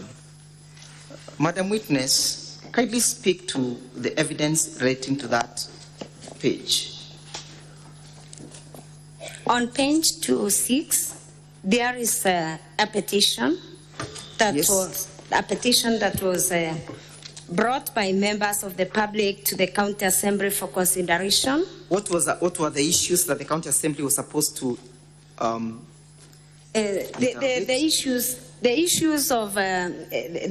that members of the public were raising emanated actually from the last impeachments, where the governor said it is not me. For everything, it is not me. And the members of the public now saying, if it is not you, then there is somebody else. And they petitioned the County Assembly through this petition on page 206 to investigate and take action against those that were them. How many members? Because it wasn't the governor. How many members proposed that petition?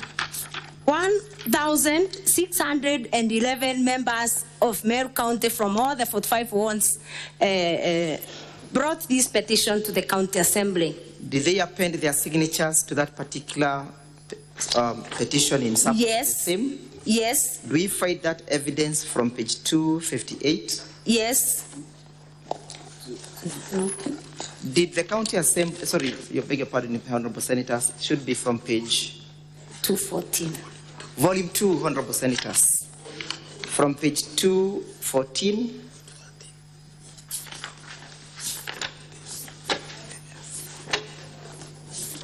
to 258. Those are the signatures in support of that particular petition, correct? Yes. Did the County Assembly consider that petition? And if yes, what was the outcome? Yes, a joint committee of the Committee on Labor and Justice was directed to consider this petition. And upon consideration, the joint committee made recommendations to the governor. Did the county assembly generate a report? Yes. Emanating from that particular petition? Yes. Where is the report found in your bundle of documents? Page 90 of volume 2. Page 90 of volume 2. Yes.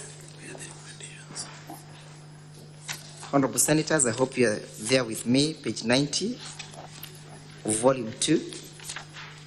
That is the report of the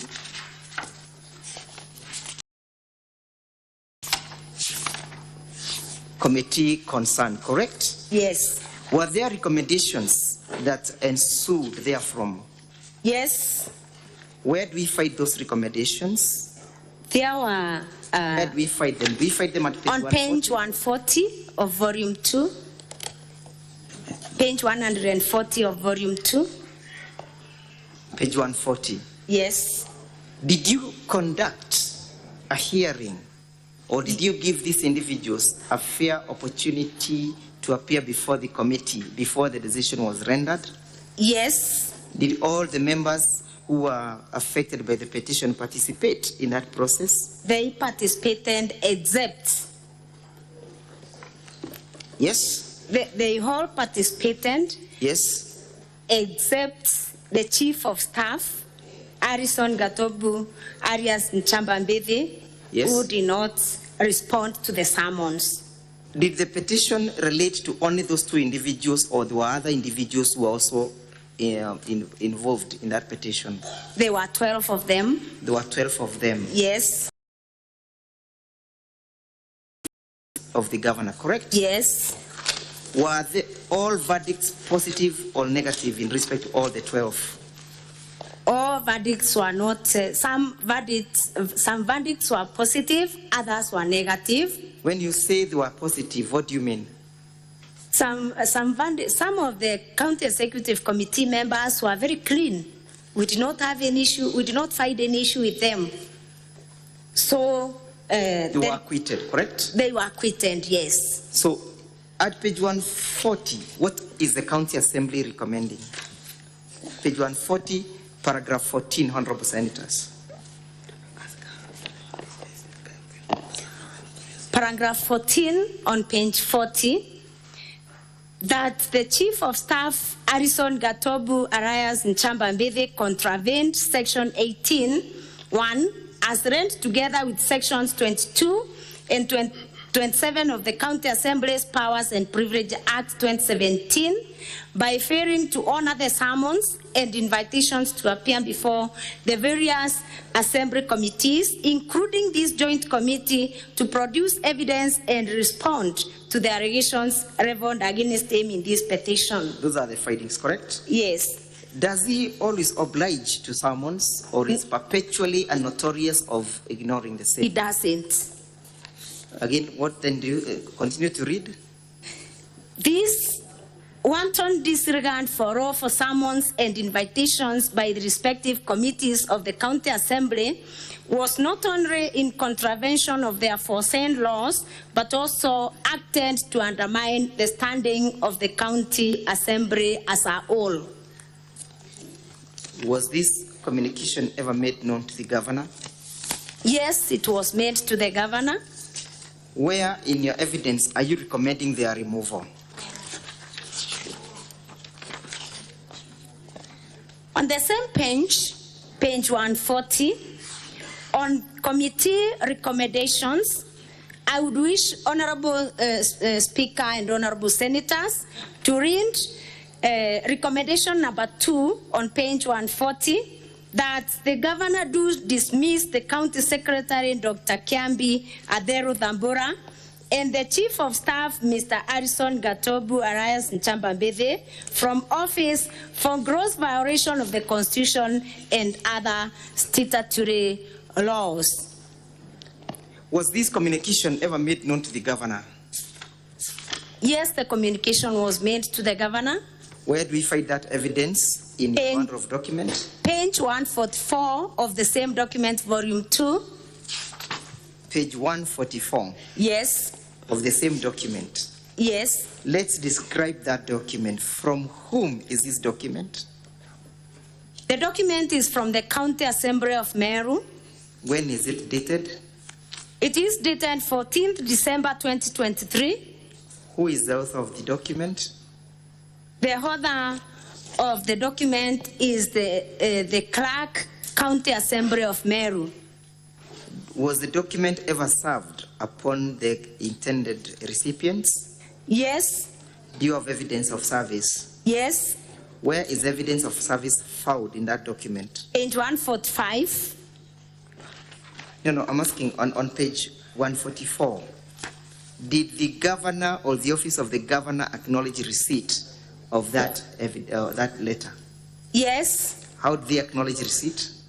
The office of the Chief of Staff acknowledged receipt on 18th December 2023. How did they acknowledge it? How did they acknowledge? The stamp. They acknowledged it by stamping. By stamping it on 18th December 2023. So on that date, the governor was made aware of that particular resolution, correct? Yes. Did she act upon that resolution? No. Does that therefore amount to upholding the rule of law and Article 10? No. Does it contribute to good governance? No. Does it contribute to respecting other constitutional institutions as the status of the county assembly? No. Does it amount to a governor who wants to be held accountable and responsible? No. Does it undermine the integrity and the power of the county assembly? Yes, it undermines. Does it therefore equally amount to violating Article 1 of the Constitution on the sovereignty of the people? Yes. Is that an impeachable ground under Article 181? Yes. As read together with Section 33 of the Constitution? Yes. Have you therefore substantiated your case as against the governor in respect to this particular allegation? Yes. How has their continuous holding of office compromised service delivery in Meru County? It has seriously compromised service delivery because all the illegal appointments made by the county government of Meru are made by the county secretary, including appointing very junior officers to very senior positions, which has seriously compromised service delivery in Meru County. And an instance like the one I talked about in the video, where an officer in job group M supervises officers in job group R. A moment, please. The honorable senators are taking note of that particular evidence. Yes. It's your evidence that they have compromised service delivery. Yes. And you have evidence to show how that has been compromised in the county. Yes. Where is that evidence? And as you look at the evidence, how has that been manifested?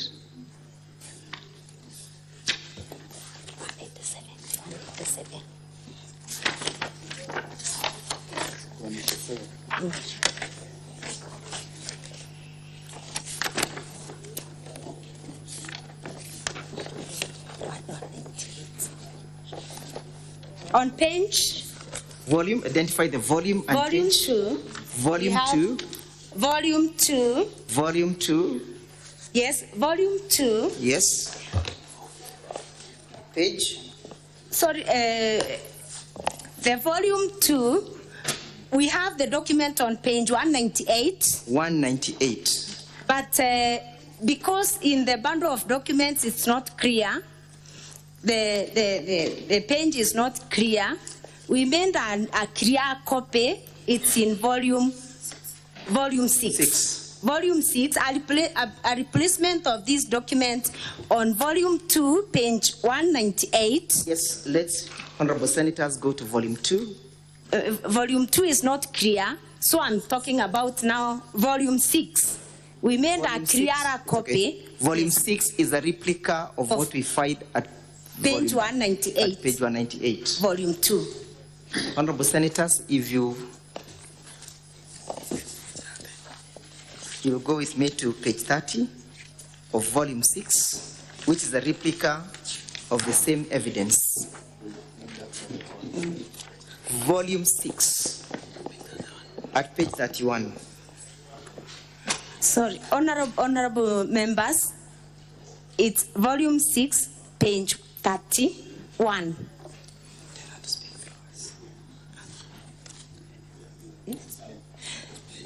On this page, honorable speaker and honorable members. Yes.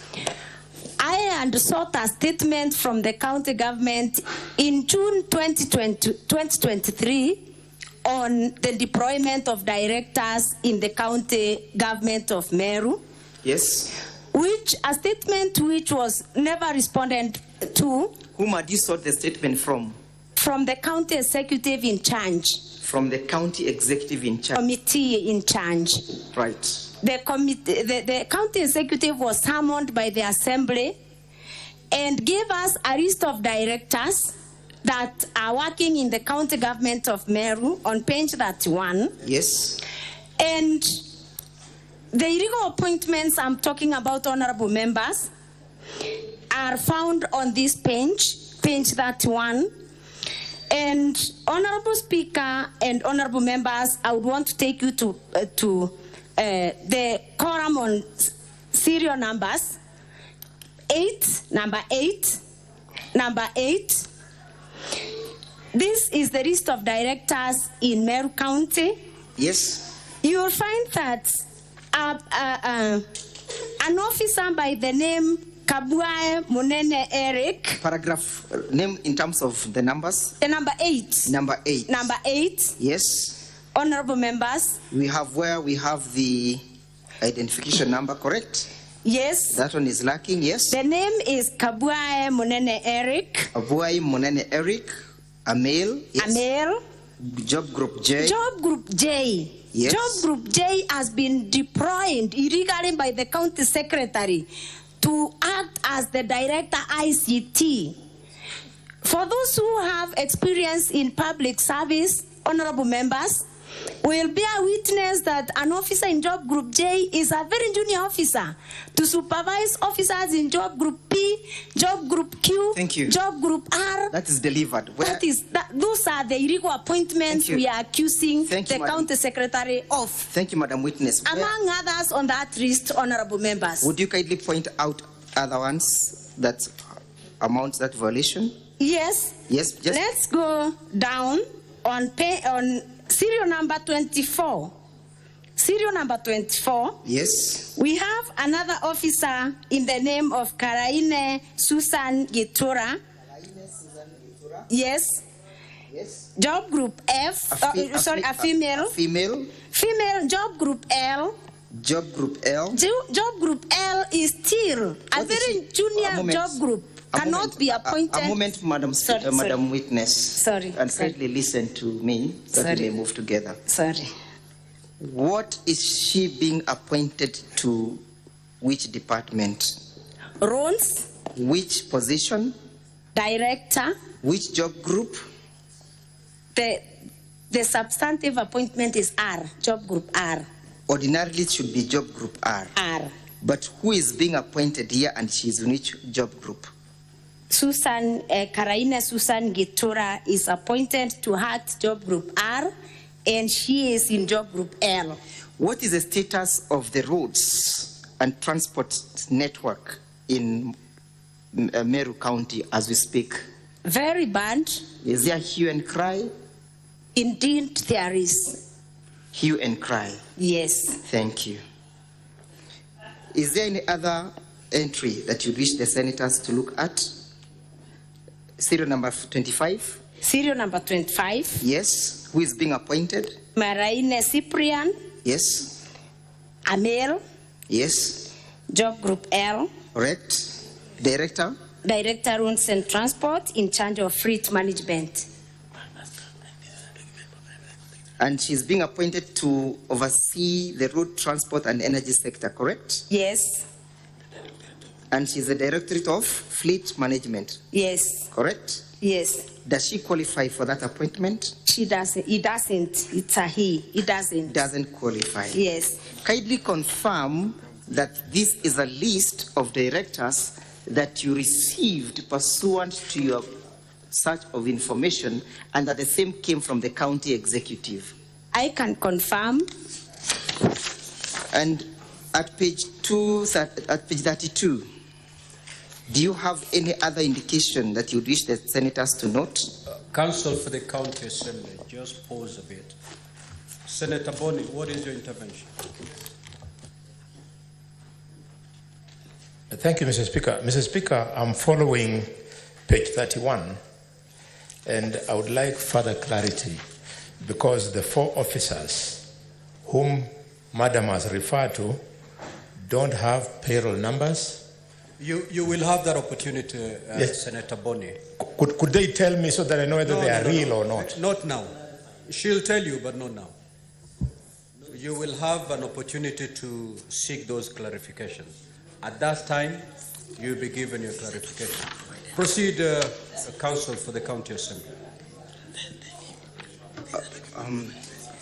Madam, thank you, Honorable Speaker. Madam Witness. Yes. Kindly refer to me with me at page 30 of the state document. Yes? Yes. That is the letter dated the 25th of June 2024, correct? Yes. The letter is addressed to the Clark County Assembly of Meru, correct? Yes.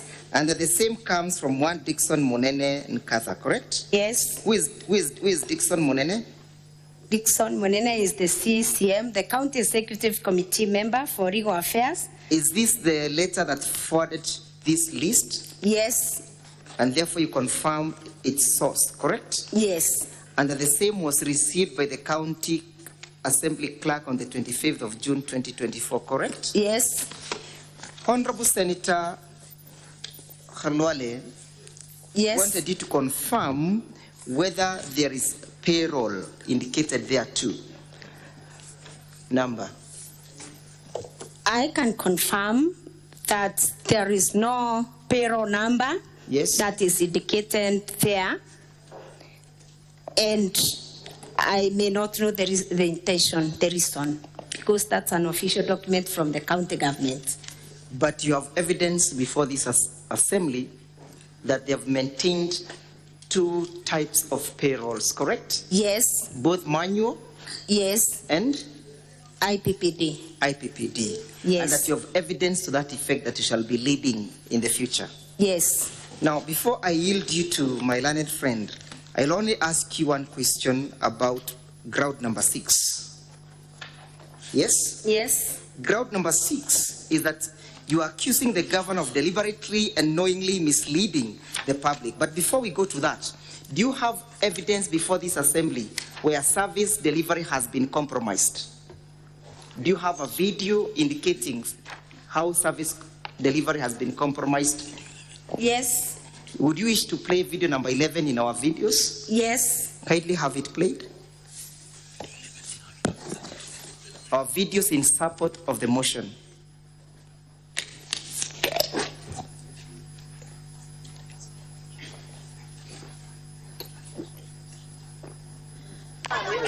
Honorable Madam Speaker, we might be requiring the assistance of the interpreter once more.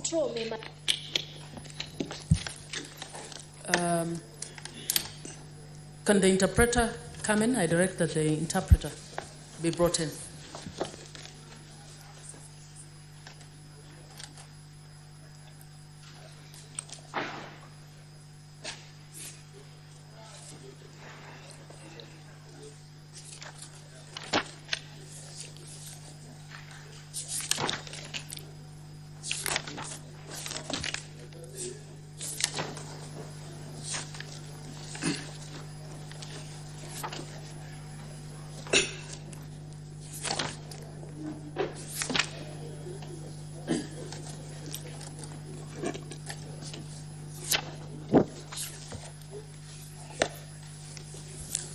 The interpreter is here.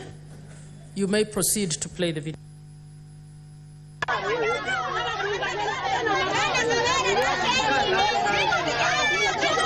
Akari muno ekoroba kiwuchwa tigania central me maternity sibitari kiwuchwa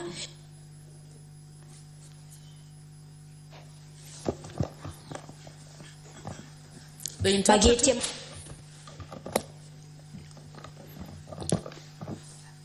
Thank you, Mr. Speaker and honorable members.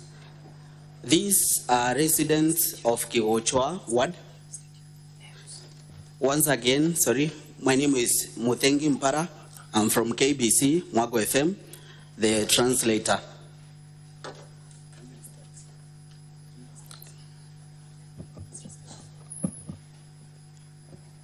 Are you translating the first part of that video?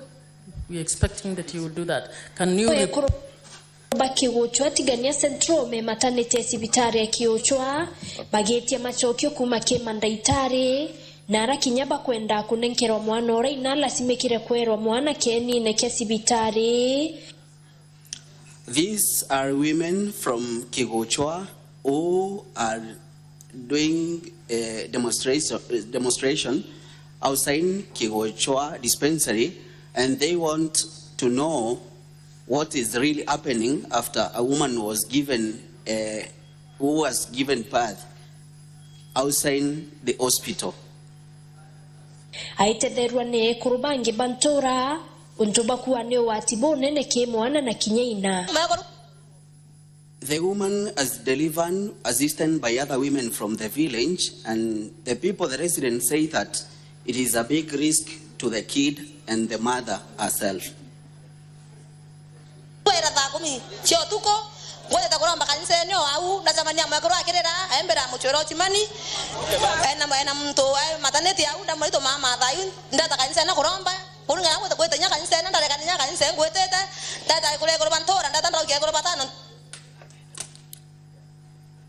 We came here at 4 a.m. and I found this woman who was asking for assistance. She was looking for the watchman, and she asked me to help her reach out to the watchman. I was coming to pray.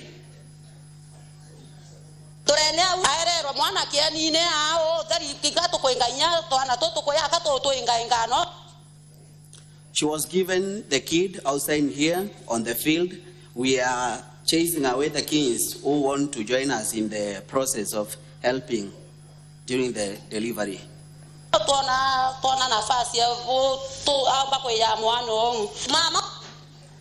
It is a big embarrassment, and it is not a good thing.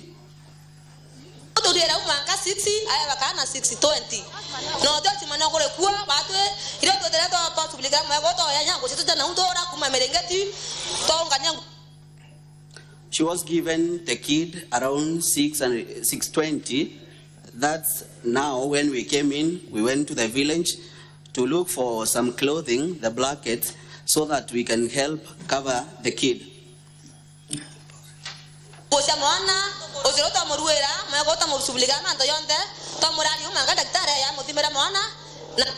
We did everything, including clothing for the kid and anything else.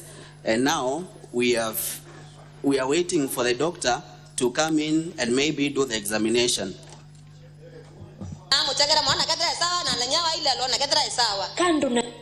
The doctor will come.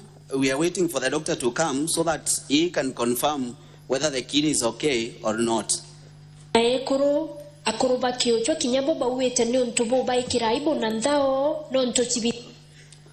Women and men from Kigochwa are embarrassed, and they say it is something that is disrespecting in the community.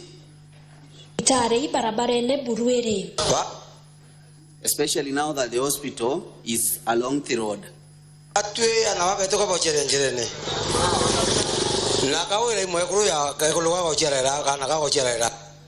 Women are delivering outside. Governor Kawira Mwangaza is a woman just like the women that are delivering outside here.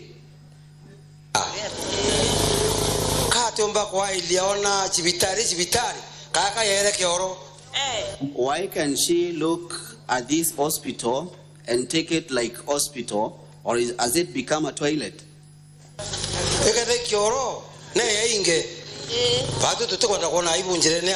If it is a toilet, let her come and close, because we don't want to see this embarrassment here.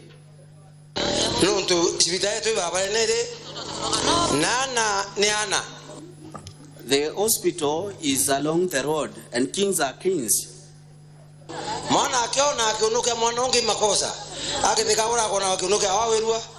When the kings are looking at the private part of another kid, it is bad. What about if these kings were looking at the private part of the governor? Would she be happy?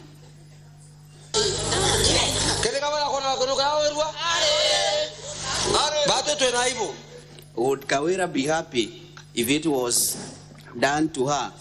That's why we are embarrassed.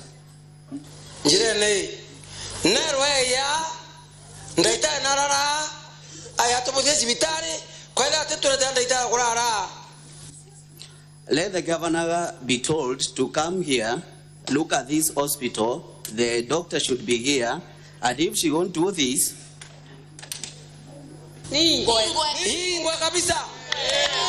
let the hospital be closed forever. Let the hospital be closed forever. We don't want to see the nakedness again.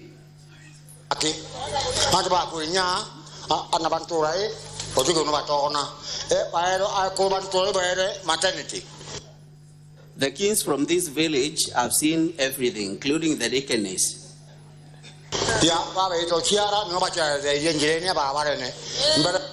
The women who have come for delivery, they usually get their kings outside here.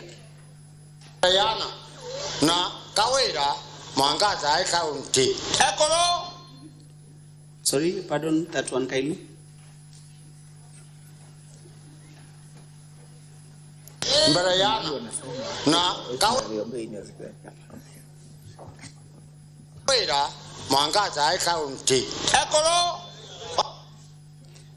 I can't really get that one kindly. There is a something. Yes.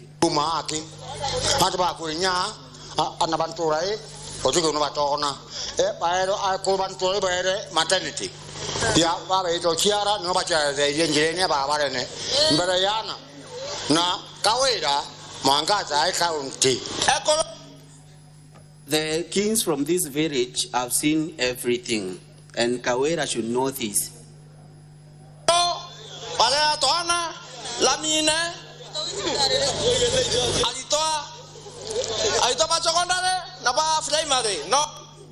The women here are getting their children along the tarmac, and the secondary students and primary students.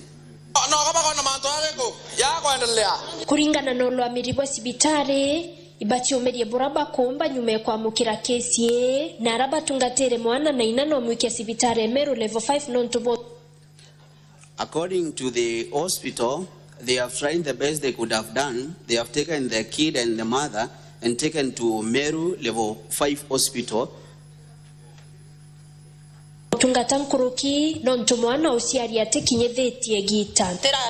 They have refound the mother and the king to Meru level 5 because the kid was not due to time to be born.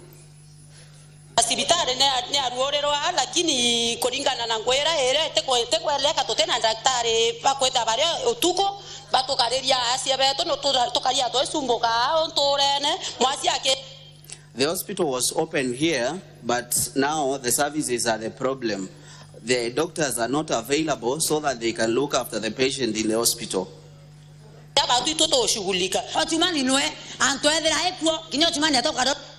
We have been left to do everything in the hospital, looking after the patient, and the watchman himself is not available.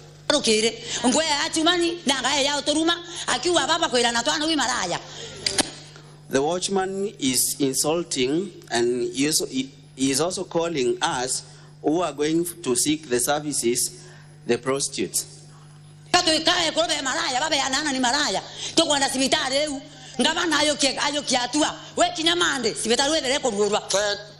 We want the governor to take action. Before Monday, something has to be done.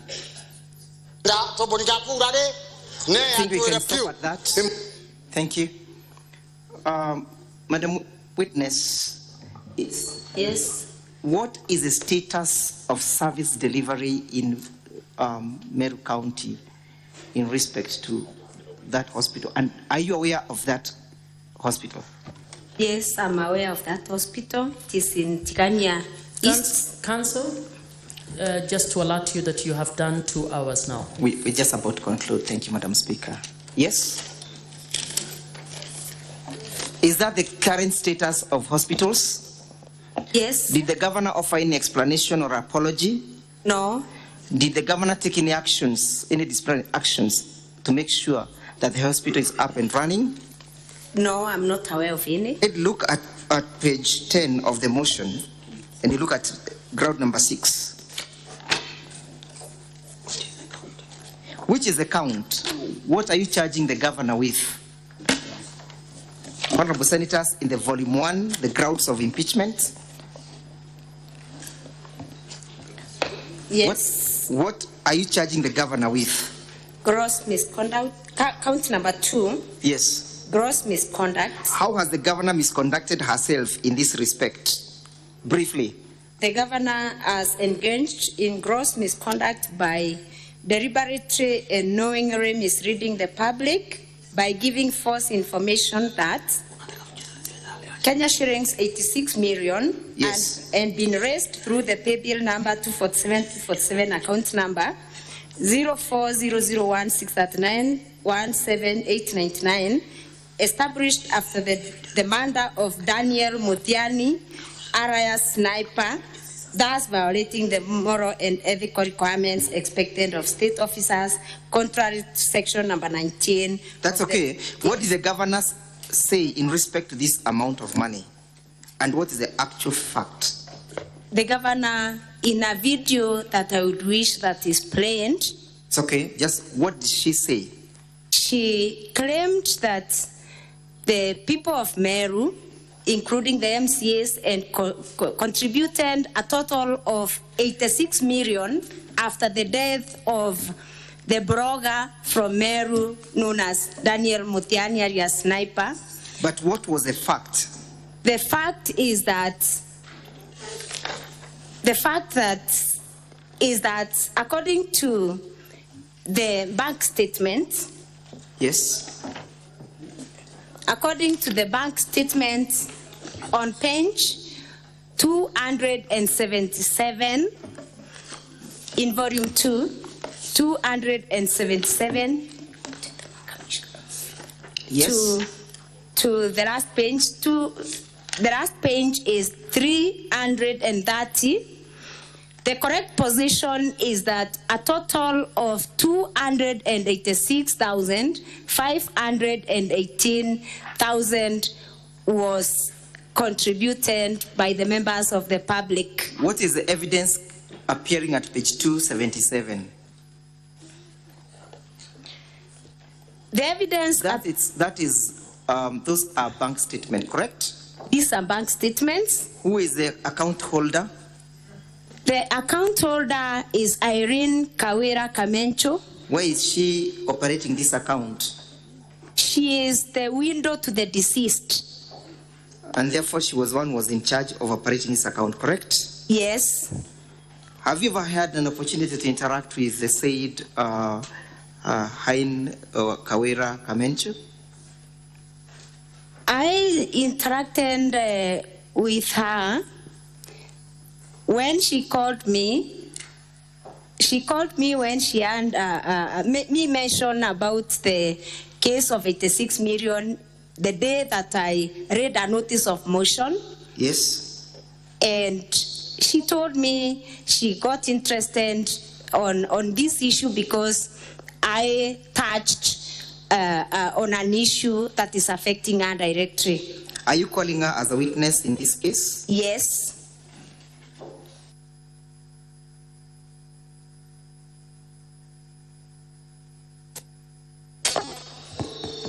What is your grievance in respect to these particular utterances and who uttered them?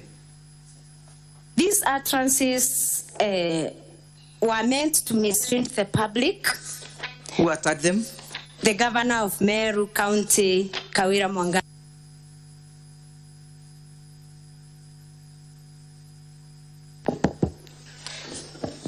She uttered the utterances in a press briefing. Yes. Yes, she did in a press briefing.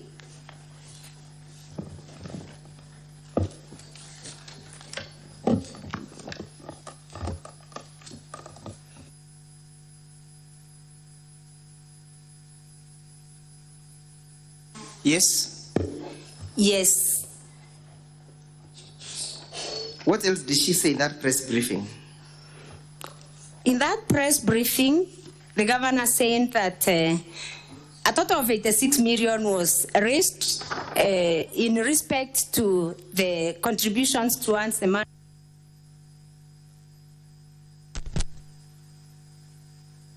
Was big. The window should be bought a Prado. Yes.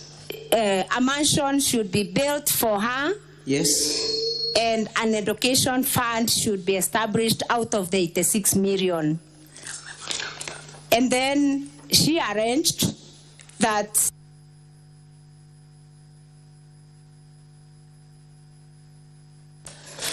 it is a business that the MCAs are used to get fuel for their vehicles. Yes.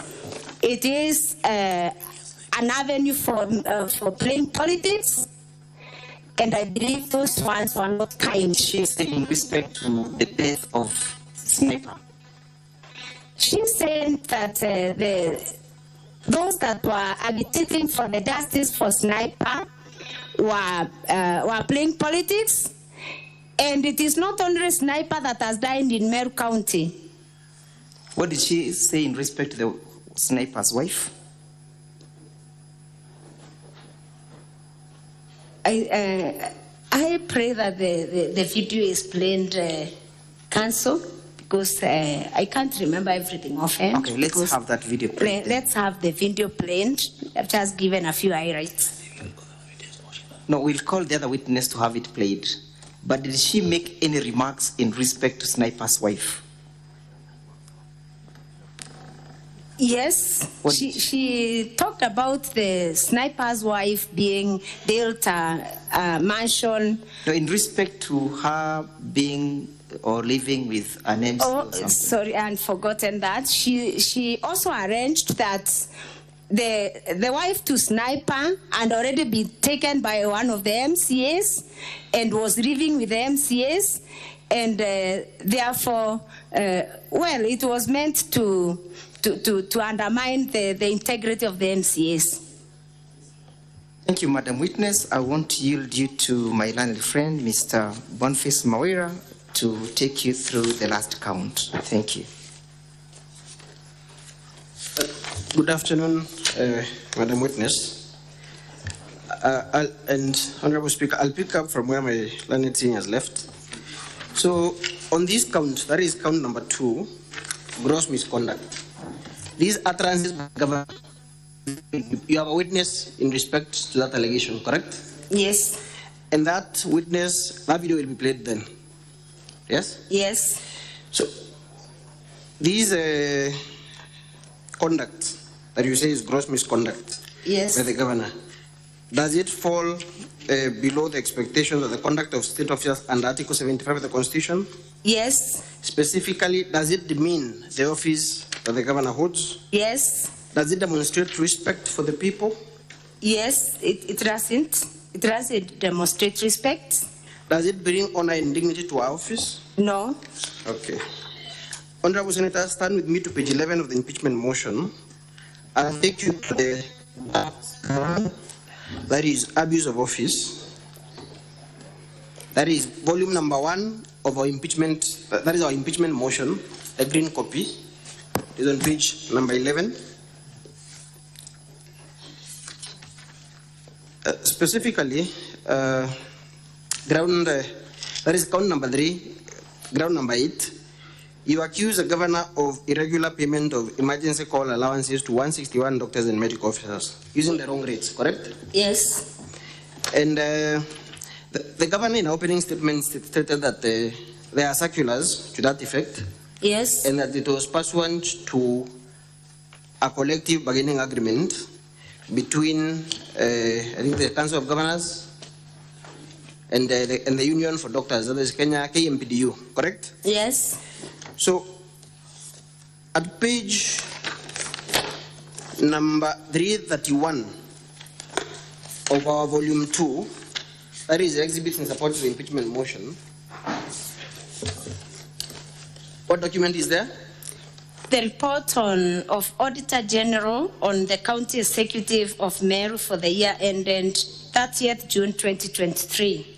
The governor in a response says that the County Assembly has not considered this report, and that and my question to you is, would considering this report that has already been, has this report been committed to a committee of the Assembly? I'm a member of the committee and I'm not aware. Okay. Yes. So if would consideration of this report by the Assembly change the conclusions that were made by the Auditor General? No. Is the County Assembly an appellate chamber for the recommendations that were passed by the County Assembly, for the conclusions that were drawn by the Auditor General? No. So the consideration by the County Assembly will not in any way change the conclusions that were made by the Auditor General, correct? Yes. Turn with me to page, still in that report, page 344 of our volume 2. Okay. That is irregular payment of allowances to doctors. Yes. And I want you to read the second paragraph, that is point number 7, right? Yes. Read the second paragraph where from although management. Yes. Although management provided a circular referenced MOH/ADM/CONF/staff/76, volume 1 of 19, dated 18th April 2017, which was issued after negotiation with the striking health workers, and was one of the issues contained in the return to work formula agreed between the Ministry of Health and the unions of the medical practitioners. It was only valid for 4 years from the date of the circular, which had expired. So at the time of preparing this report, the Auditor General had the benefit of the circular the governor was referring to, correct? Yes. What conclusion did the Auditor General arrive at? The next paragraph. And the correct rates being applied, doctors and medical officers were entitled to 51,780,000 instead of the 126,120,000 paid, resorting to an irregular payment of 74,340,000. So the Auditor General confirms that there was an irregular payment of 74 million Kenya shillings, correct? Yes. What conclusion does the Auditor General make? In the circumstances, management was in breach of law. I'll take you back to the first page of that document. The report begins at page 300. The report begins at page 331, Honorable Senators and Honorable Speaker. The report begins at page 331 of our volume 2, the exhibits in support of the impeachment motion.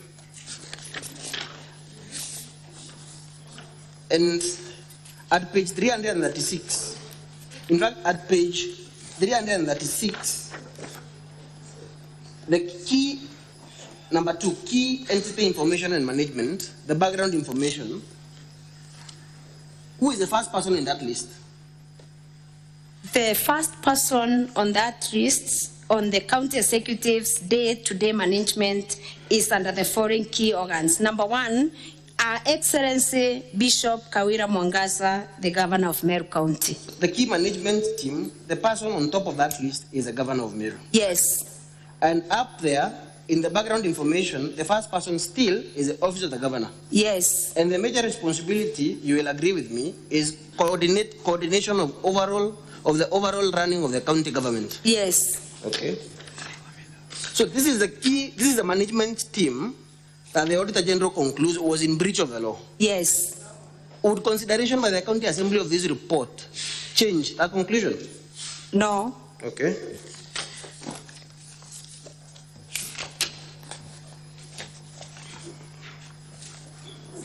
Again, on that Auditor General report,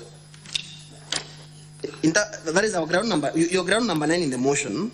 Use of manual payroll. At page, still in the same report.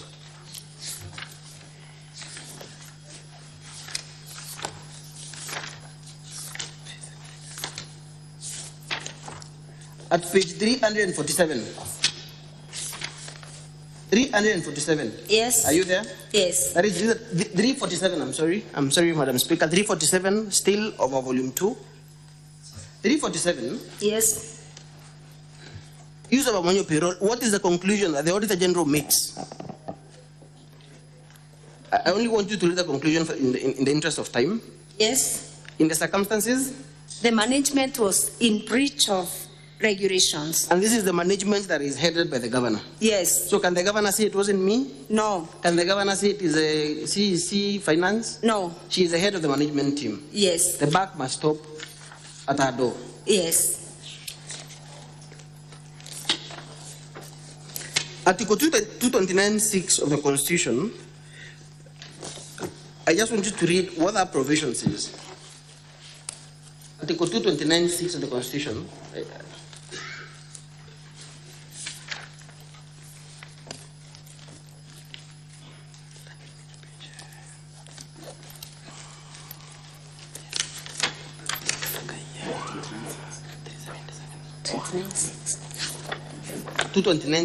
What does it say?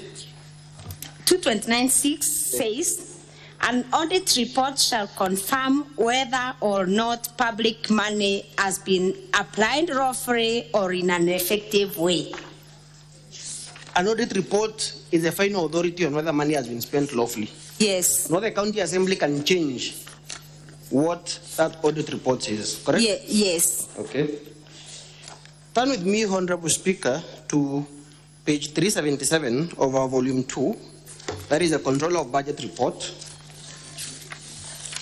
for the first 9 months.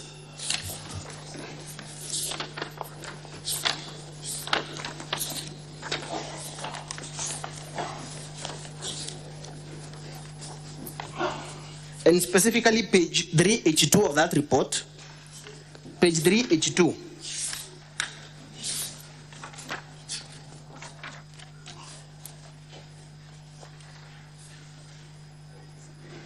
Are you there? Yes. Paragraph 3.26.7 on expenditure on employees' compensation. Yes. The second paragraph. Yes. Let me read first so that you can agree with me, right? Yes. Further analysis indicates that personnel emolument costs, that is PE costs, amounting to Kenya shillings 3.36 billion were processed through the Integrated Personnel and Payroll Database System, IPPD system, while 102.94 million was processed through manual payroll. The manual payrolls accounted for 3.1% of the total personnel emolument cost, correct? Yes. So this is evidence again from the Control of Budget report for the first 9 months of financial year 2023-2024 that monies have been paid through this payroll system. Yes.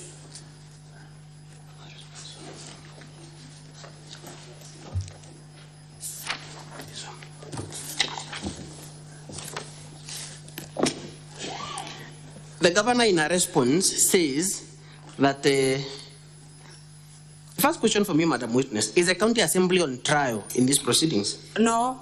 So is it sufficient, is it enough for the governor to say that if she is accused of making payments through manual payroll, is it a defense? My question is it a proper defense for her to say even the county assembly does so? No. Why do you say so? I would say so because I'm not very sure whether the county assembly does that. Mm-hmm. And number two wrongs does not make a right. Okay. Yes. So the question is, does the governor or is the defense of even someone else has done it available to the governor? Is that defense available to her? Sorry? Is the defense of even the county assembly or even someone else has done it, so I'm allowed to do it, is that defense available to her? Available. Okay, my question is this. Yes. Is the county assembly on trial in these proceedings? No. So does bringing evidence, and we submit there is no such evidence, but does bringing evidence, assuming there is such evidence, Yes. of wrongdoing by the county assembly, would it excuse the governor of our own wrongdoing? No. Turn with me to page KM 34. That is volume 1B of the governor's response. Page 229 of volume 1B. That is the index of documents by the governor. It's a blue copy, Madam Speaker. And this is the evidence that the governor has filed. This is the evidence that the governor has filed to show that the county assembly also maintains a manual payroll. And my question to you is simple. Yes. On that document, on the face of it, Yes. when was that report prepared? For which financial year? 2020, 2021. Were you a member of the county assembly then? No. Was the current government in place then? No. Was the governor in office as governor of Meru then? No. To the best of your knowledge, in which office was the governor serving in 2020, 2021? Yes. In which office or capacity was the governor serving in the year 2020, 2021?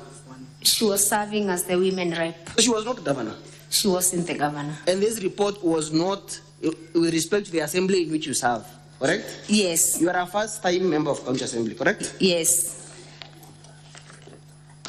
On ground number 10, on employment of a bloated for workforce, Yes. which you say is for, it has contributed to an excessive wage bill. That is the Yes. allegation? Yes.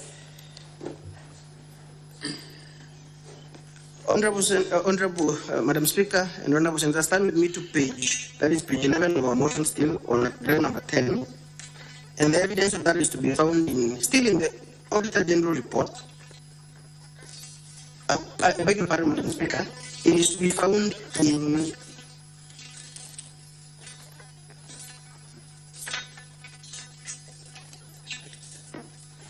a moment, Madam Speaker.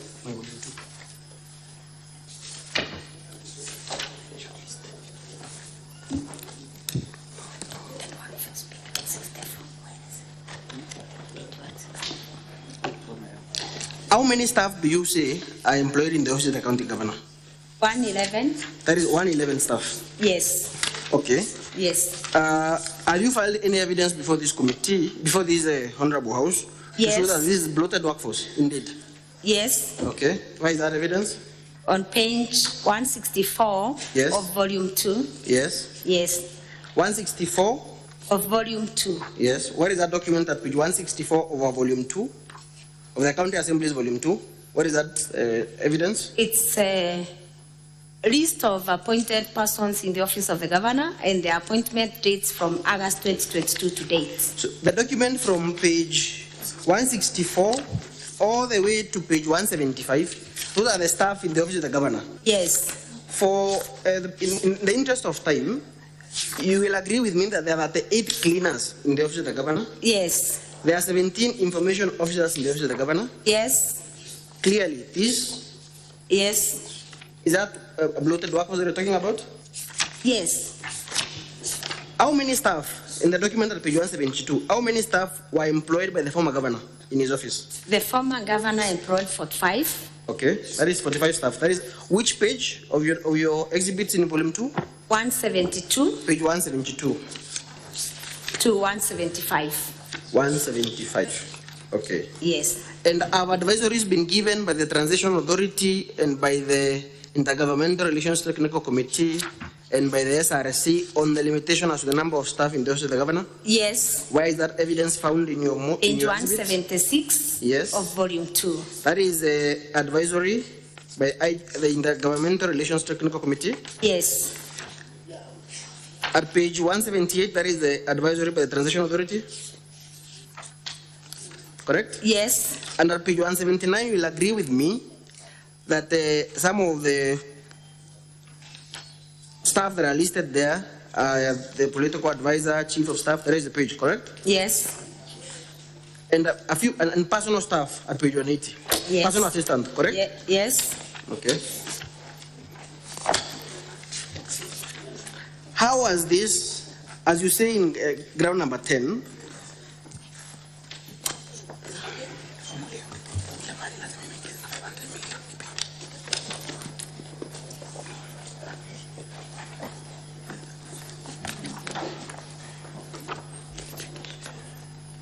at page 353, Madam Speaker, turn with me to page 353 of the County Assemblies Volume 2. I believe it's a pink copy. Page Volume 2, page 353. You say that as a result of this bloated workforce,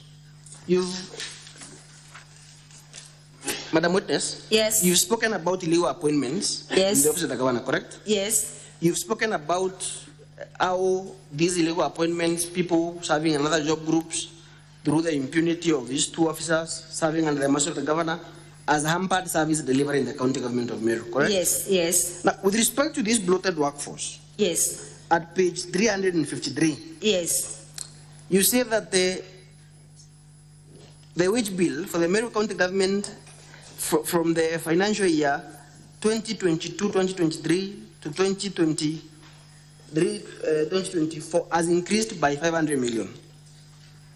Correct? I can make a correction. It is 2020-2021. Thank you for that. On the extreme right. On the extreme right? Yes, the outer year, the previous year. Then the next column, yes, is on 2022-2023 when the governor took over. Thank you for that correction. Yes. So in financial year 2021-2022. Yes. And the governor took in the first quarter. Yes, the first in fact, in the last quarter of that year. The first quarter. The governor took over in the first quarter. Of which financial year? The first quarter of 2022-2023. Yes. In August. In August. Yes. Yes. So when does the first quarter begin? The first quarter begins in July. In July, 1st of July. Ends, yes. And ends in which month? It starts in July. Which date of July? 1st July. Yes. When does the first quarter of the financial year end? The last financial year. When does the first quarter of which is the last date of the first quarter of a financial year? The last date is the end of September. End of September. Yes. That is A quarter is made up of 3 months. Yes. Okay. Yes. So this is the time when the governor took over. Yes. And between then and that year of June. Yes. Following year. Yes. In the first quarter and the last quarter of the financial year 2022-2023, yes, compensation of employees increased by 500 million. Yes. What are the actual figures from financial year 2021-2022? I want you to read that to the during the 2021-22 financial year, 2020 yes. 2021-22. It was 4 billion 496 million. You can just leave it at that in the interest of time. Okay, 4.4 billion. 4.4 billion. Yes. By the end of the year? By the end of the year, it was 4.9 billion. Is this what you're saying has been contributed to by this bloated workforce?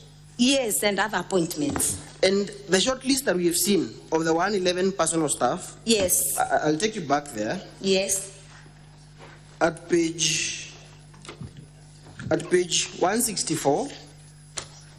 Page 164 of our volume 2, Madam Speaker. On the top of that page, it says appointed persons in the office of the governor and the appointment dates from August 2022 to date.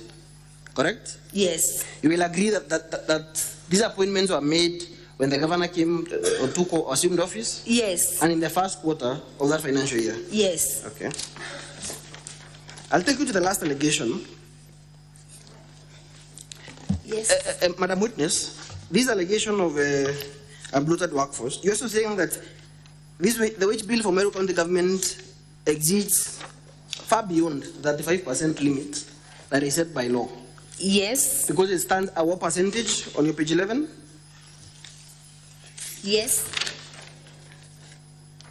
This recurrent expenditure and this excessive wage bill, it stands at what percentage? It stands at 49%. 49%. Yes. Thank you. The last allegation in your motion is paying Kiambi Chrisas Manyara, a public communication officer in the office of the governor, his full salary and benefits while in remand, correct? Yes. What evidence do you have to show that this Christas Kiambi Manyara is a staffer in the office of the governor? Yes, he's a staff in the office of the governor. What evidence do you have? I have his pay slips. Yes. And I also have an appointment letter in volume 6. Appointment letter. You can check in volume 6. Yes, we have a pay slip on page. A pay slip is at what page? Page 392? Page 146 of volume 2. Madam Speaker, turn with me to page 146 of our volume 2. That is the pay slip for Christas Manyara Kiambi. As a road date? Yes. This for which month, that pay slip? The pay slip is for the month of June 2024. June 2024. Yes. Where is the other pay slip? Page 392? The other pay slip is on page 392. 392 of the same document, Madam Speaker. Yes. For which month? For the month of April. And page 393 for which month? 393 for the month of May. Yes. Yes. And from the short list you just showed us at page 164, still on page 164 of the same volume 2, Madam Speaker. Specifically at page 169 of that document, beginning at page 164, who is the staffer listed as number 69 in the office of the governor? The staff number 69 is Kiambi Christas Manyara, Yes. a public communications officer 2, Yes. recruited on October 3rd, 2023. Yes. So this is he's working in the office of the governor. Yes. Do you have evidence that he was charged in court? Yes. What was he charged with? You say he was charged with murder. Whose Yes. murder? Yes. Whose murder was he charged with? Kiambi Christas Manyara was charged with the murder of Daniel Mutiani, Araya Sniper. At what page, what evidence do you have in respect? There is a charge sheet. Yes.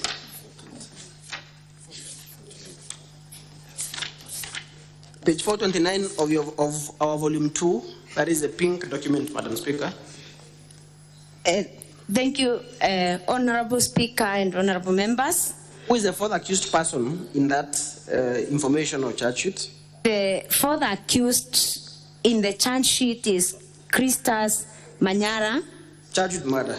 Charged with murder of Daniel Sniper. And you say he was paid. We've seen the pay slips. Yes. And from the charge sheet, when was he charged? He was charged on the 29th day of February 2024. You have information that he has been in remand? He has been in remand. Until what time? Up to until around May 2024. Okay. And you have his pay slips for the month of March. Immediately after 29th of February, he was paid in March. Yes, he was paid in March. Paid in April. Yes. May and June. May and June. Okay. Yes. And you say that he should not have been paid? He should not have been paid. Okay. Yes. And you quote section 4.2 of the Public Service Manual? Yes. Where is that document in your exhibits? In the interest of time, page 394, Madam Speaker, still over volume 2, the pink copy.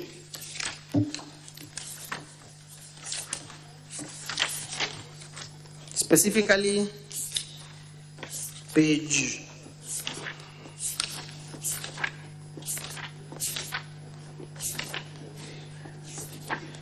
419 of that document of our volume 2. The manual begins at page 394. Yes. Specifically at page 419, Madam Speaker. What does that provision say? The provision on page 419. Of which document? The Public Service Commission Discipline Manual, correct? The Public Service Disciplinary Commission Manual. Yes. Talks about absence from duty without leave, reasonable or lawful cause. I beg to read, Honorable Speaker and Honorable Members. When an officer is absent from duty without leave, reasonable or lawful cause, the following steps shall apply. A, establish the exact dates the officer was absent from duty. If not traced through personal contacts and next of kin with a period of 10 days from the commencement of such absence, the salary and other remunerative allowances shall be stopped with the effect from the date of absence, and disciplinary action instituted against the officer. So from the time he was absent, he should not have been paid? He should not have been paid a cent. And to page, the previous page, I believe 418, what does it say about interdiction and suspension? On page 418, 4.22, suspension, the circumstances under which an officer may be suspended from exercise of powers and functions of the office include when charged with serious criminal offenses in a court of law, when B, charged under the Anti-Corruption and Economic Crimes Act, C, upon conviction of a criminal offense. So by the virtue of that provision, the moment he was charged with a serious criminal offense being murder, his salary ought to have been stopped, correct? It should have been stopped. Maybe I can correct that. It should have been stopped. Yes. The moment he was absent from work. Yes. Not even being charged. The moment he was absent from work. Yes. The salary ought to have been stopped. Okay. Yes, that is the standard procedure in management of public service. And I will refer you to your volume 6. Our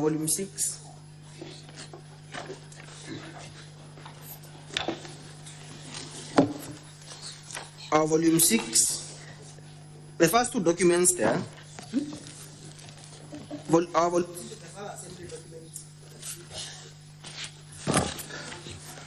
our volume 6 of the final assembly documents,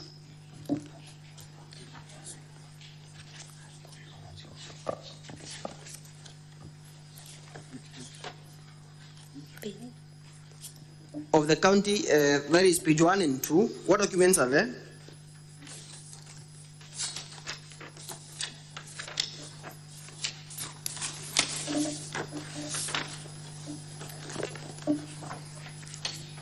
What are those two documents? Page 1 and 2? Page 1 and 2. Page 1, on page 1, Honorable Speaker and Honorable Members, we have an appointment letter for Sabina Gatumi. Yes? Yes. What is your contention? Because in your motion you filed, in your volume 2, you provided documents that evidence illegal appointments. That is volume 2 of the exhibits in support of the impeachment motion. Yes. What is your contention with respect to those two officers? Page 187 of your volume 2.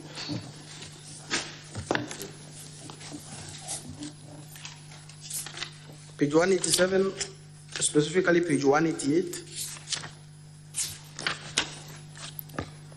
My contention with those two documents on volume 6 is that it is on other irregular appointments where...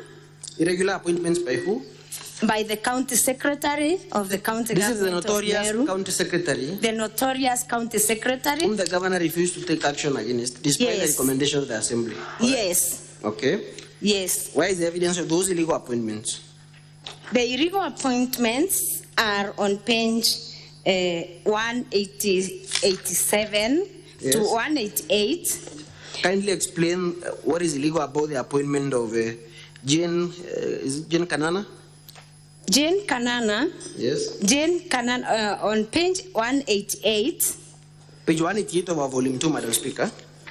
Yes, page 188. We have Serial number 2, there is an appointment of Jane Kanana as the assistant director, who is the assistant director of a department that is not known on that page.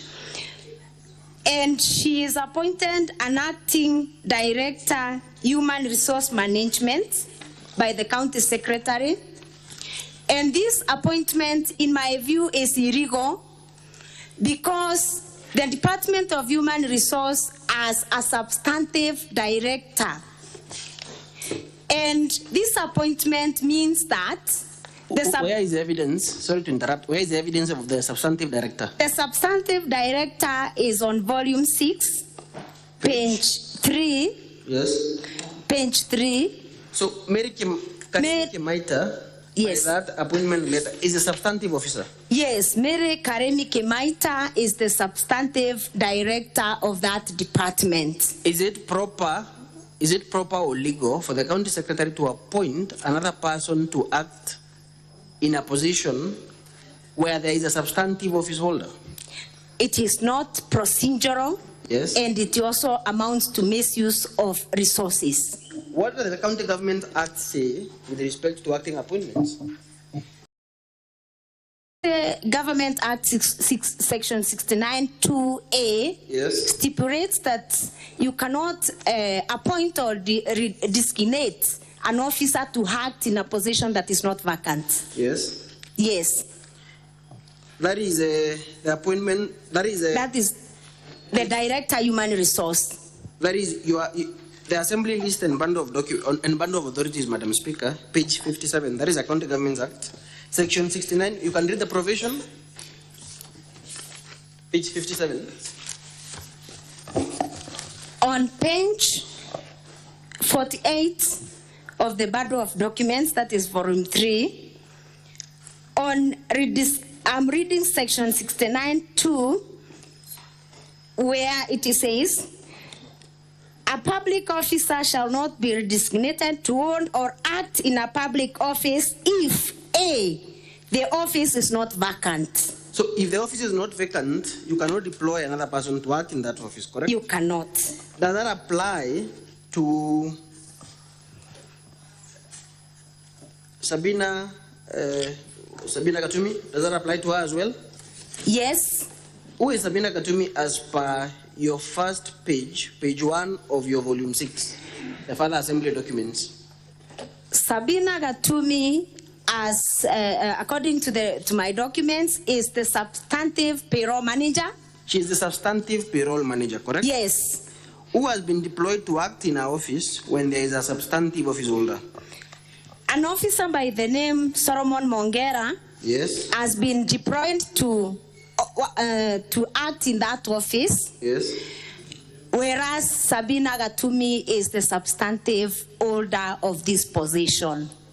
And at page 189 of our volume 2, turn with me to page 189 of our volume 2, Madam Speaker. These minutes that were signed by the county that were prepared and signed by the county secretary for the County Human Resource Management Advisory Committee, one of the persons present is Solomon Mongera, correct? Yes. And he is present as the acting payroll manager? Yes. And the same is replicated at page 188? Yes.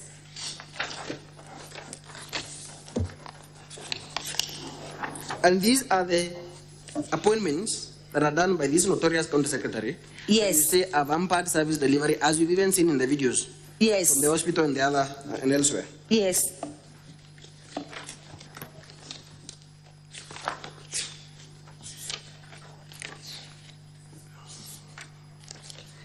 Madam Speaker, I'll request that some videos in the governor's videos be played.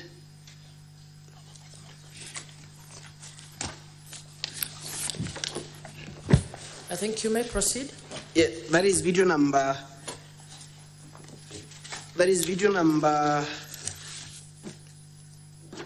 7. Foremost, Madam Witness, you told us that this person who was speaking, purporting to be the Secretary General of the Bas Party, do you know him? Yes. Is he a member of the County Assembly? No. And you said you are aware of the person who is a legally recognized Secretary General of the BAS Party? Yes. What is his name? Milton Mugambi Manyara. Okay. Yes.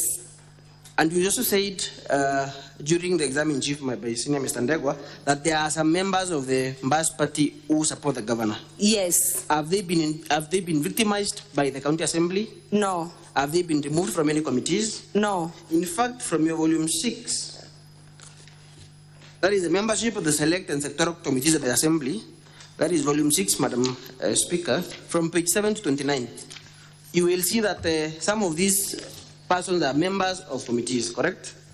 Yes. Is there any of them who is a chair of any committee? Yes. And is a member of the BAS Party? Yes. What is his name? One of them is my chair. Yes. The Sectoral Committee on Youth, Gender and Social Development. Yes. She is Honorable Makena Morogocho. Yes. Yes, she's my chair. A member of the BAS Party? A member of the BAS Party. Who openly supports the governor? Who supported the governor even in this impeachment. And has not been victimized? Yes. Okay. Yes. So what that gentleman appears to say in that video? Yes. That members of the County Assembly should take instructions from him, and that the party is going to take action against members who do not, who appear to support the governor. Has action been taken against the said Jennifer Morogocho? No. She is the chairperson of the Committee on Youth, Gender and Community Services, as indicated on page 18 of your volume 6, correct? Yes. Who is the other person who is a member of the BAS Party? There is Kidinchi.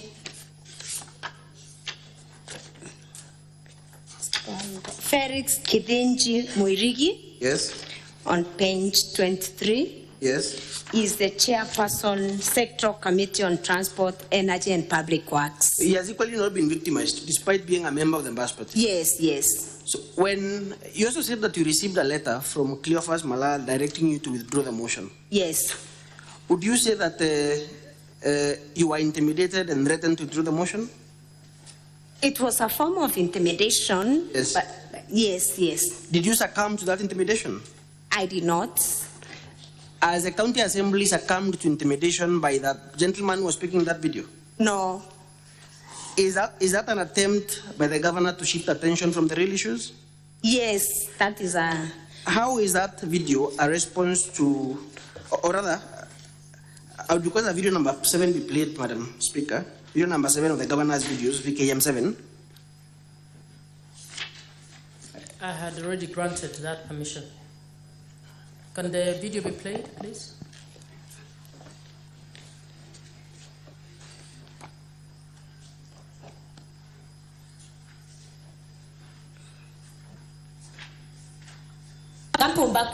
Impeachment I'm sorry, Madam Speaker. I'm sorry for that. It is video number 12 and 13. I'm sorry. I'm coming to this in a moment. Video number 12 and 13 of the governor's videos.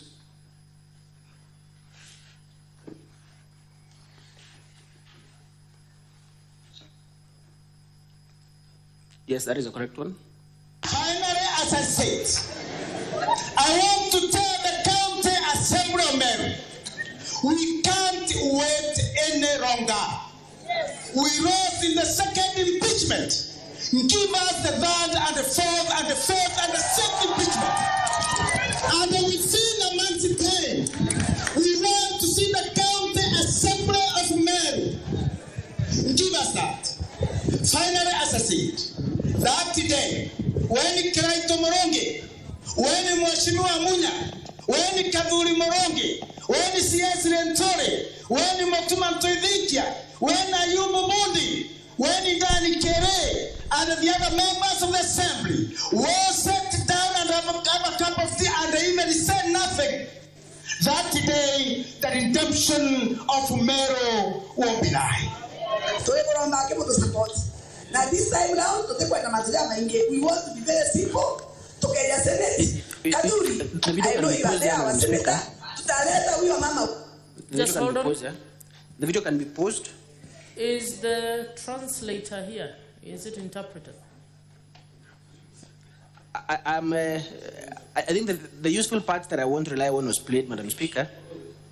The English part. It was in English. The part that I want to cross-examine now on. Very well. Yes. So only the part in English. Yes. That's okay. Then video number 13 can also be played. Still in the governor's videos.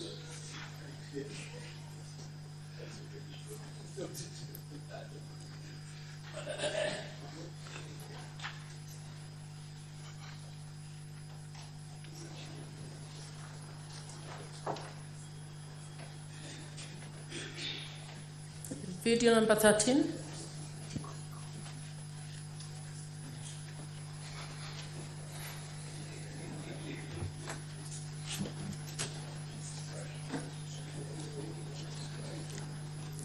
Finally, as I said, I want to That is tell video number the 12. Is that 12 or 13? If that is 12, then can you play 13? Yeah. Yes, that one. The Secretary General wa Kiama kia Basi. Nataka kusema hivi, na hii ni hamri. Hii ni hamri. Every MCA ambaye anasimama ama ameteuliwa na chama cha Basi, minority leader na uongozi wa assembly, kama kunaye amehasi akaondoka njia yenu, mwambieni kimo chake kimotoni. Huyo apende asipende ataenda. Lazima kila mmoja atii amri, na leo ni amri tunatoa. Hakuna wa kusimama kando, hata hiyo kiti ulichonacho tutachukua. Kwa hivyo tunataka kuambia viongozi wakishindwa na Kawira watuachie sisi wananchi, tuende tumtoe hiyo nyumba yake. Ukaona libaya latendeka, zuia kwa nguvu ya mwili. Ukashindwa kuzuia kwa nguvu ya mwili, zuia kwa mdomo yako. Ukashindwa kuzuia kwa mdomo, chukia kwa roho yako. Na hiyo ndio udhaifu wa imani, kuchukia kwa roho. Finally, mkogwerwa muno maote wotie kure abathirikari no terenge bagachoka kure kinya chuma ile chiando ile sikerebu. Can we hold on? Do we need the interpreter for that? Can they come in? Coming, yes. Here? As if she stepped out, I don't know. Oh, very well, Madam Speaker. Yes, okay. We can have the translator. But we still need the translator even for those who don't speak that language. Yes.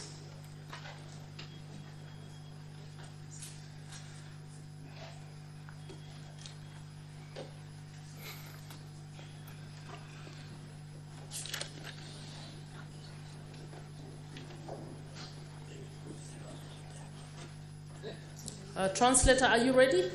Can they replay that? The bit that is in vernacular, please.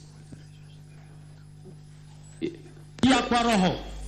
Finally, mkogwerwa muno maote wotie kure abathirikari. Mheshimiwa Spika, Mheshimiwa katika bunge la Seneti, kwa jina ni Kitonga Kabori na kupea tafsiri iliyo kwenye kanda inayoendelea sasa. Anasema kwamba amefurahi kwa sababu hakuna mtu yoyote analipa kondi katika kaunti ya Meru ya Maua huko.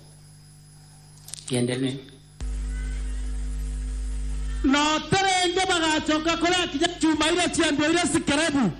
Na hakuna siku watarundi tena kulipa hata ito masuma zikiuzwa scrap. Chuma ile chiekera chiambo ile.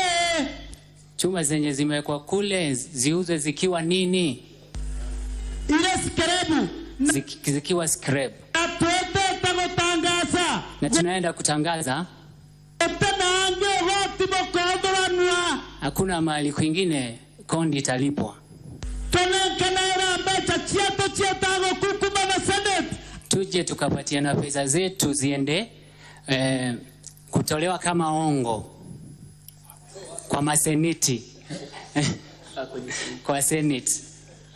Hatutafanya hivyo mara nyingine. Hatutafanya hivyo kwa mara nyingine. Kiswahili jamani. Tumekubaliana kwa mikono. Kwa mikono. Asanteni sana. So, Madam Witness. Yes.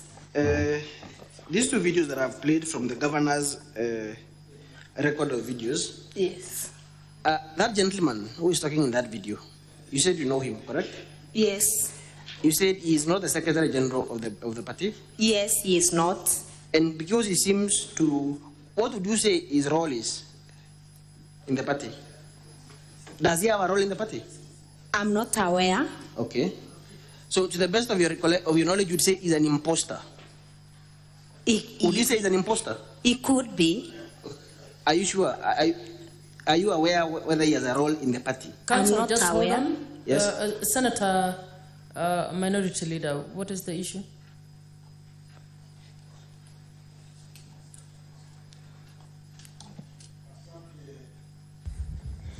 Asante Bispika. Nilikuwa nataka kujua jina la yule alikuwa akiongea.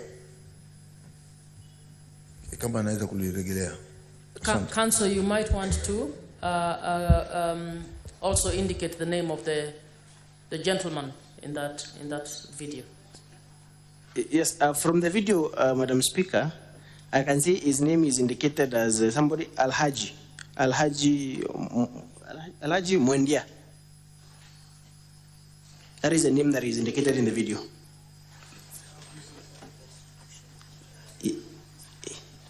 Proceed, Council. I think members. Thank you, Madam Speaker. Yeah. So, this gentleman, are his views representative of the views of the Assembly? No. Is he a member of the County Assembly? No. Is he an elected leader in Meru? He is not. So, to the best of your knowledge, has any of the in support of the impeachment motion have they been coerced by that gentleman? No. You've confirmed a few minutes ago that even members of the party he purports to come from, some of them support the governor. In fact, a record 3 of them support the governor. Yes. And they have not been victimized or removed from any of the committees of the County Assembly, and some of them are even chairpersons of those committees. Yes. Would you say that you have been coerced or you succumbed to any pressures to move the impeachment motion? No.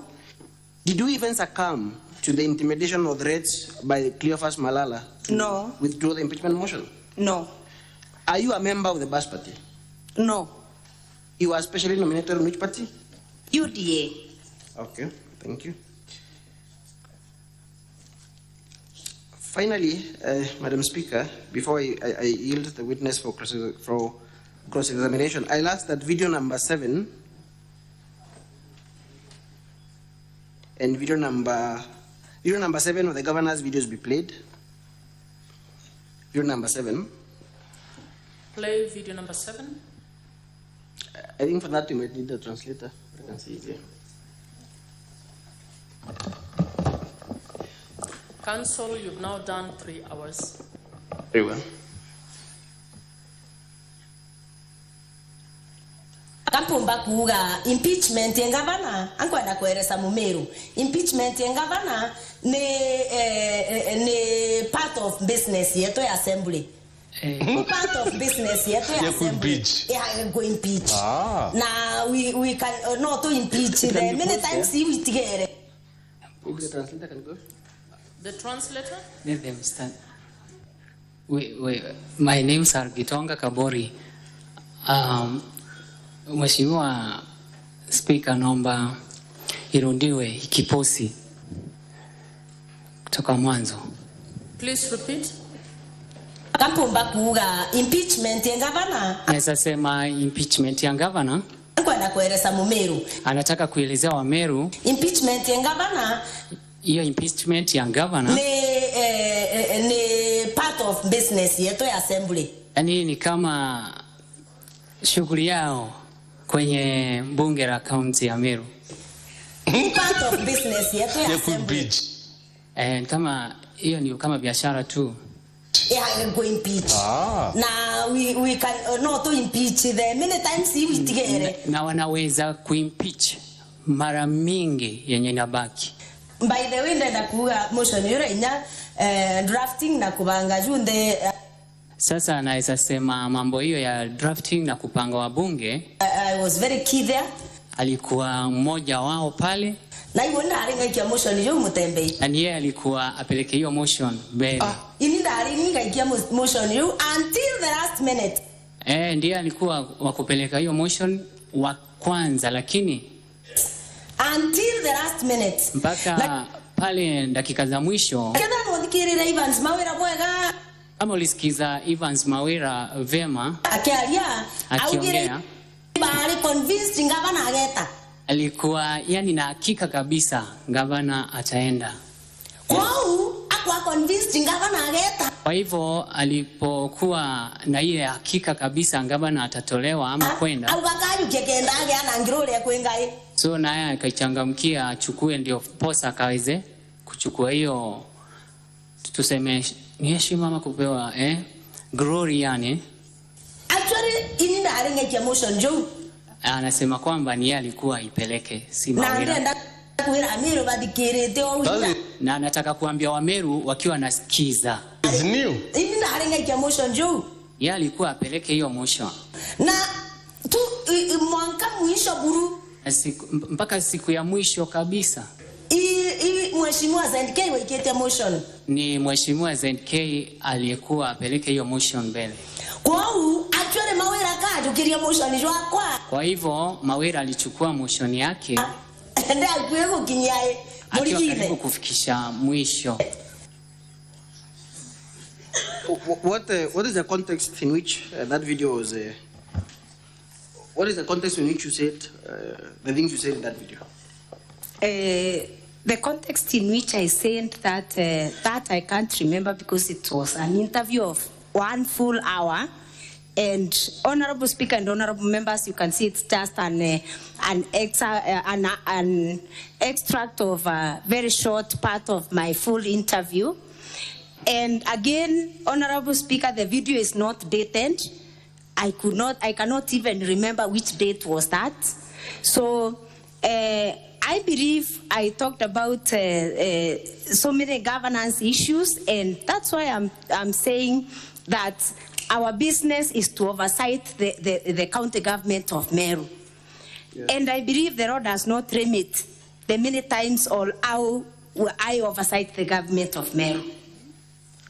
Yes. So in totality, now as I yield the witness to cross-examination, in totality, from all the evidence and the testimonies and the witnesses you're going to call, of course you shall get to that, but from all the evidences, the video evidences you've played, that have been played here, and the documents that have been shown in terms of the exhibits, what do you ask the Senate to do? Thank you very much. I believe that from the case that I've presented to the Senate, I personally believe that the gross violations by the governor of Meru have impacted negatively on service delivery in Meru County. Honorable Chair, Honorable Speaker, and honorable members, I would want to submit that the people of Meru are crying. I would want to submit that service delivery in Meru is highly compromised. I would also want to submit that there is poor governance, and also submit that there is no witch hunt, there is no malice, and there is no external influence on the County Assembly of Meru. My prayer is that this Honorable House, Honorable Chair, listens to the people of Meru, listens to the cry of the people of Meru, and saves the people of Meru from the agony of crying each day, in and out, from January to December. Madam Witness, the final question, how would you like the Senate to treat the videos from that gentleman? The gentleman who his name is? Al-Hajj, the other gentleman, yes. On the videos, on the video of the gentleman called Al-Hajj, I would want really to say, Honorable Speaker and Honorable Members, that it is really unfortunate, it is uncalled for. Those sentiments do not represent the feelings of the Assembly. Those sentiments do not represent the feelings or the view of the people of Meru. And I believe he made those remarks on his own behalf. And I believe the people of Meru, including the County Assembly of Meru, has a lot of confidence in this house. And that's why we have come again and again, so that we can get reprieve from this house. So I regret those comments from Al-Hajj, and on behalf of the County Assembly of Meru, those comments are highly regrettable. Thank you, Madam Witness. Thank you, Madam Speaker. I yield the witness for cross-examination by the Governor's team. Thank you. Now, Counsel for Governor for cross-examination. Thank you, Madam Speaker. Counsel, how much time do you think you'll require for this? That's why I come here. My learned colleague, Mr. Mutuma, is the one cross-examining, but I came here to seek direction on the question of time. Reason being, at the very least, Madam Speaker, it's not asking for too much to ask for equality of arms. It is actually the bare minimum the law expects of us. The County Assembly has done something very unique. They have taken 3 hours and 10 minutes on this witness out of the 4 hours allocated for the entire County Assembly case. Meaning that even if we took the remainder of their entire time, we are not even getting a third of the time they have taken with this witness. My learned colleague, Mr. Mutuma, would have desired to have at least a half the time the County Assembly took with this witness in order to do justice. We are not asking for the same time. We are asking for half the time. Madam Speaker, we urge that you give direction on that question.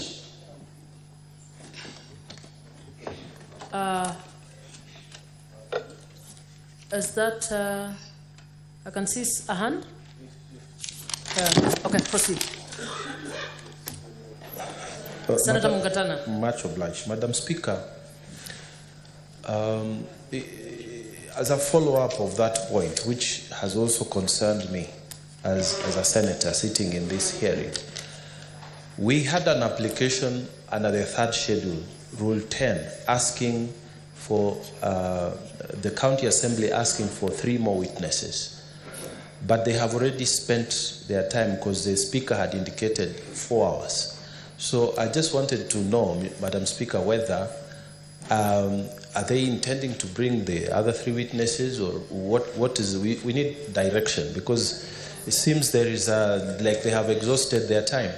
I submit, Madam Speaker.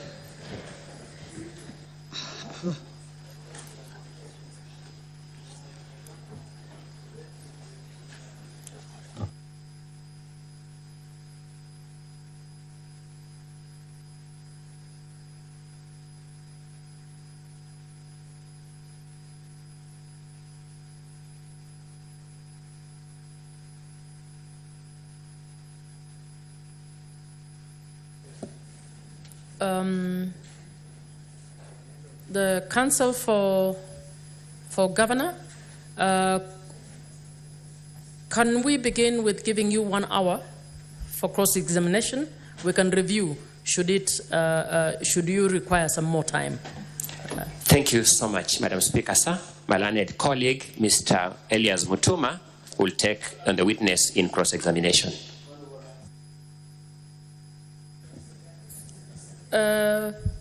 Point of order? Yes, Senator Mtata.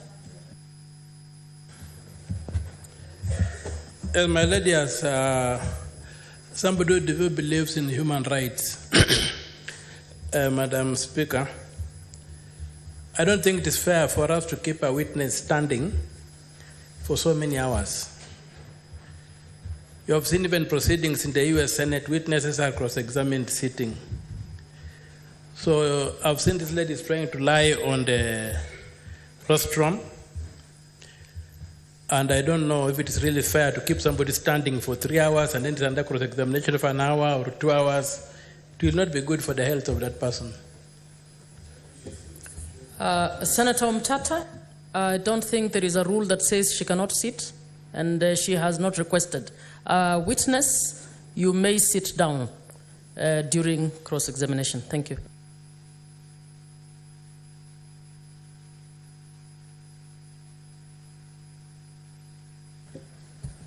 Senator Wafula, what is the issue?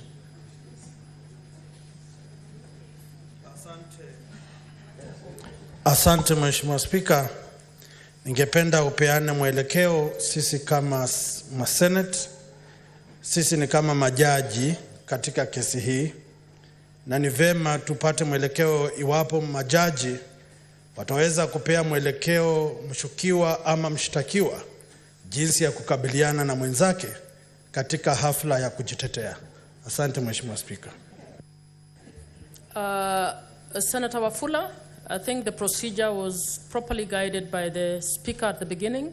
It is time for the Council for the Governor to do cross-examination. Let us allow that to happen.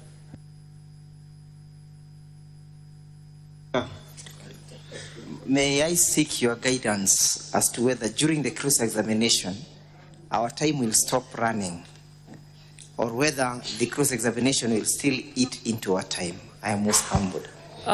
Speaker guided very clearly, cross-examination is part of your time. Yes.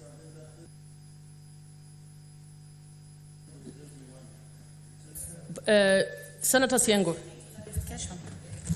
Thank you, Madam Speaker. I only need to seek clarification from the witness whether she's a previous executive member of the previous administration. Senator Beth Siengo, what's the clarification? Senator Gloria, please allow me to preside over this. Order. Senator Siengo, your clarification, what are you clarifying? We are not questioning, we are not asking questions at this time. It is a procedural issue that we've been discussing, and we are moving on to cross-examination by the Council for the Governor. So it is not yet time for senators to ask questions. Council for the Governor, please proceed. Your time starts running now. Thank you, Madam Speaker. For record purposes, my name is Elias Mutuma, Counsel for the Governor in these proceedings. I will begin by asking the witness. Good evening, Mheshimiwa Zipporah. Yes. Good evening. Good evening. Good evening. Thank you. Kindly confirm your full names and what you do at the County Assembly. My full name is Zipporah Kinya. I am a member of the County Assembly of Meru, specially elected by UDA and the Deputy Leader of the Majority Party. Indeed, you have previously served as a member of the executive in the previous regimes. That is right? Yes. In what capacity? I served as a sub-county administrator then later redesignated as the Deputy Director Administration until I exited. When were you appointed as a sub-county administrator? 2013. Which governor appointed you in that position? Governor Munya. And the next governor also retained you in that position? That is Governor Kiraito? I was redesignated in 2018 to a Deputy Director of Administration. Thank you. Briefly, give us the composition of party membership in the County Assembly of Meru. How many parties are there? How many members are there in the County Assembly of Meru? In the County Assembly of Meru, there are 69 members. We are 69 members. The UDA has 21 members. The Bas Party has 20 members. And the rest have the remaining members. I am not very sure of the numbers. Very well. Yes. Are there any independent members in this assembly? Yes. How many? I'm not sure of the number, but there are members from it who vying on independent tickets. Thank you. You have indicated to the honorable senators that this impeachment motion has been supported by a majority of residents of Meru, and you gave a percentage. What percentage is that? 85% according to the public participation. Thank you. 85% according to the public participation, and you have brought the memorandum and report of that public participation. Yes. And that is the basis for you to claim that 85% have supported the impeachment, right? Yes. I want you to have a look at that report briefly. That is volume 5 of the County Assembly's bundle of documents.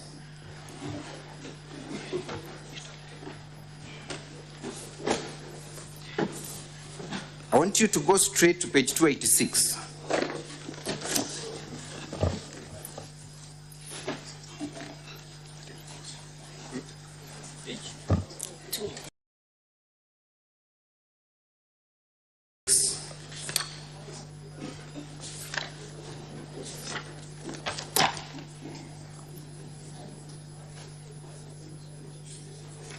Yes, I'm there. I want us to identify the anomaly in that minute. According to the title of that meeting, when did the minute start? First of all, tell us where that public participation exercise took place at. Which ward? Kionyo Social Hall. What time is indicated at the top as the time when the meeting began? 10 a.m. 10 a.m. Can you look at minute 1? What time does the minute show that the meeting began? What time? It means I can read minute 101. The officers of the County Assembly arrived at the venue for public participation at 8 a.m. It says 10 a.m. They arrived at 8 a.m. I have not, just kindly wait for my question. What time does it indicate the meeting began? As per minute 1. 10 a.m. 10 a.m. Yes. But at the top it shows it began at 8 a.m., correct? No. The first page says it is the officers from the County Assembly that correct. arrived at 8. It's the other way around. The top shows 10 a.m., correct? Yes. Is that the position? The title of the minute shows Social Hall in Abogeta West Ward of Meru County at 10 a.m. Exactly. But the minute number 1 shows the minute began at 8, correct? I'm disputing that, and I'm reading the minutes council, because the minute says officers of the County Assembly arrived at the venue for public participation at 8 a.m. Thank you very much. Full stop. Then at 10 a.m., the meeting was called to order. Can we go to another page, page 291?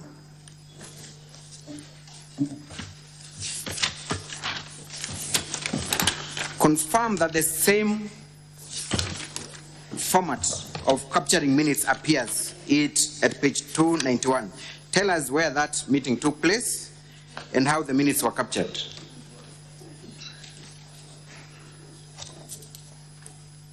The meeting took place at MCK Kidare in Gia Ward in Meru County at 10 a.m. Minute 1. Officers of the County Assembly arrived at the venue for public participation at 8 a.m. Can we go to page 294 and compare that with page 297? Do we find page 294 and 297? Tell us whether the same format of capturing minutes appears. That officers in all these stations arrived at 10 a.m., at 8 a.m., and the meeting began at 10 a.m. On page 294, tell us. 294? Yes. The officers of the County Assembly arrived at the venue for public participation at 8:30 a.m. Correct? Yes. And proceed to read minute 1. The minute was called to order by Mr. Raphael Mwenda at 10 a.m. and a prayer was said by Ms. Keremi Kabubania, a member of the public. Compare that with what appears at page 297 and page 299. Is it the same that has been captured?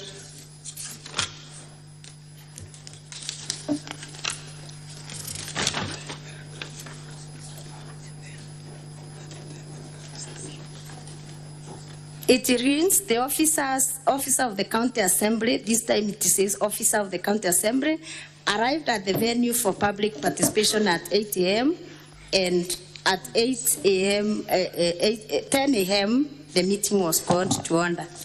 Thank you. Now, let's read verbatim minute 1 for all the minutes that I have identified. The first paragraph. Yes. Read them. Let's start with, for instance, page 286. Minute 1, verbatim. 286.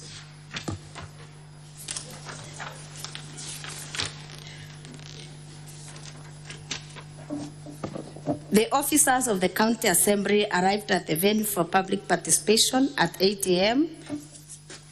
and at 10 a.m. the meeting was called to order.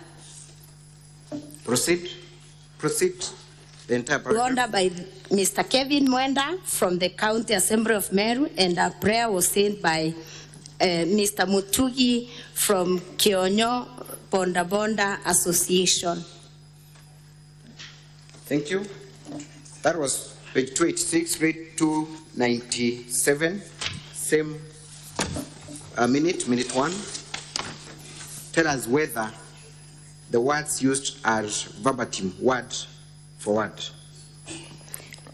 Officer, this one says, officer of the County Assembly arrived at the venue of public participation at 8 a.m. Full stop.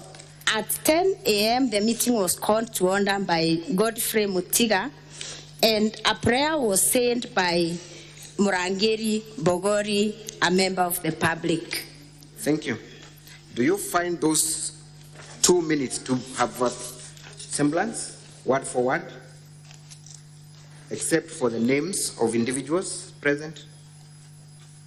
Not really. Some are talking about 8:30 and others. Show us the difference in terms of the content of that minute.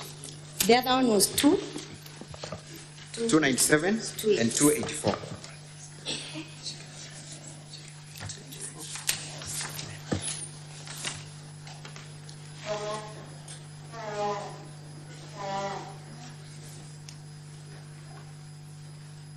You will confirm that except for the names, the rest of the content is...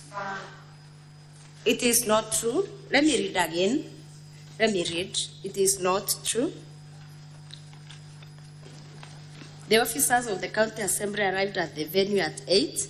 The meeting was called to order by Kevin Mwenda from the County Assembly of Meru, and the prayer said by Mr. Mutugi. Thank you. Can you now go to the other one? Bonda Bonda Association. And you go to the other one? The other one is officers of the County Assembly arrived at the venue for public participation at 8, and at 10 a.m. the meeting was called to order by Godfrey Mutiga. A prayer was sent by Murangiri Bogoli, a member of the public. There are two different things. Thank you. Let's go to page 783 and all through to page 794. Those are handwritten memorandum, right? Yes. Kindly look at the handwriting. Isn't it the same handwriting that is presenting those memorandum? I can't confirm.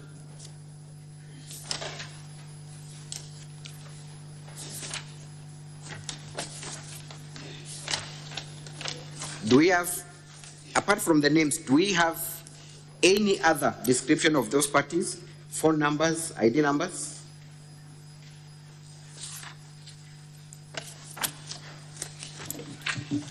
They are not there. The phone number is there. Proceed on and on, but we will have time to identify all these things during cross-examination. Let us go to the incident that you talked about, that there was an attempt to touch the County Assembly of Meru. Which date was that? It was on the eve of 8th. Actually, it happened at around 3 a.m. So it had on Madam Witness, yes. I am asking the questions. Yes. Kindly restrict yourself to the question. Yes. What date was it? I've sent on the eve of 8th August 2024. Is it on the eve, or I am interested on the dates? Which date? It was on 7th August 2024 at 3 a.m. What time was it? 3 a.m. in the morning. Were there members of the County Assembly? Yes. Within the Assembly at that hour? Yes. Does the County Assembly of Meru conduct business at 3 a.m.? It doesn't. It does not? Yes. How would you explain their presence? In public offices at 3 a.m.? I would explain their presence because the members of the County Assembly, the members of the County Assembly were under threat. And because of the threats that they were facing, like me, I was seriously threatened. I could not sleep at my home. So I sought refuge elsewhere. We have got your answer. Yes. So were you present at 3 a.m. at the County Assembly? Yes. Were there other members of the public present at the County Assembly at 3 a.m.? I didn't see them. You did not see them? Yes. So if I tell you that that fire emanated from people who were present at that time, would I be wrong? You would be wrong. You have just said that there were no other members, to your best of your knowledge. Yes. So the people present at the County Assembly, yes, might they have begun this fire? The members of the County Assembly were inside and not outside, and the fire was from outside. You said that the fire emanated from the Meru Locots, correct? Yes. Meru Locots is a secured premise, isn't it? Yes, yes. As a County Assembly, did you try to seek any statement from the Meru Locots? You have just accused them of touching the County Assembly of Meru because you said the fire emanated from the Meru Locots. Do you want to change your statement, or do you want to stick by that statement? I stick by that statement. Did you seek any statement from the leadership of Meru Locots? I didn't seek any statement because I was not the investigating officer. Maybe the investigating officer did. You did not? Yes, the investigating officer. You have attributed the incident to governor supporters, and you have given us a clip showing some members of the public arraigned in court. Yes. Among those people who are arraigned in court, which one of them is a supporter of the governor, by name and description? I only attributed to the person working in the office of the governor who said, I attributed. Thank you very much. My question is simple. The people who are arraigned in court, and you produced material evidence in form of video.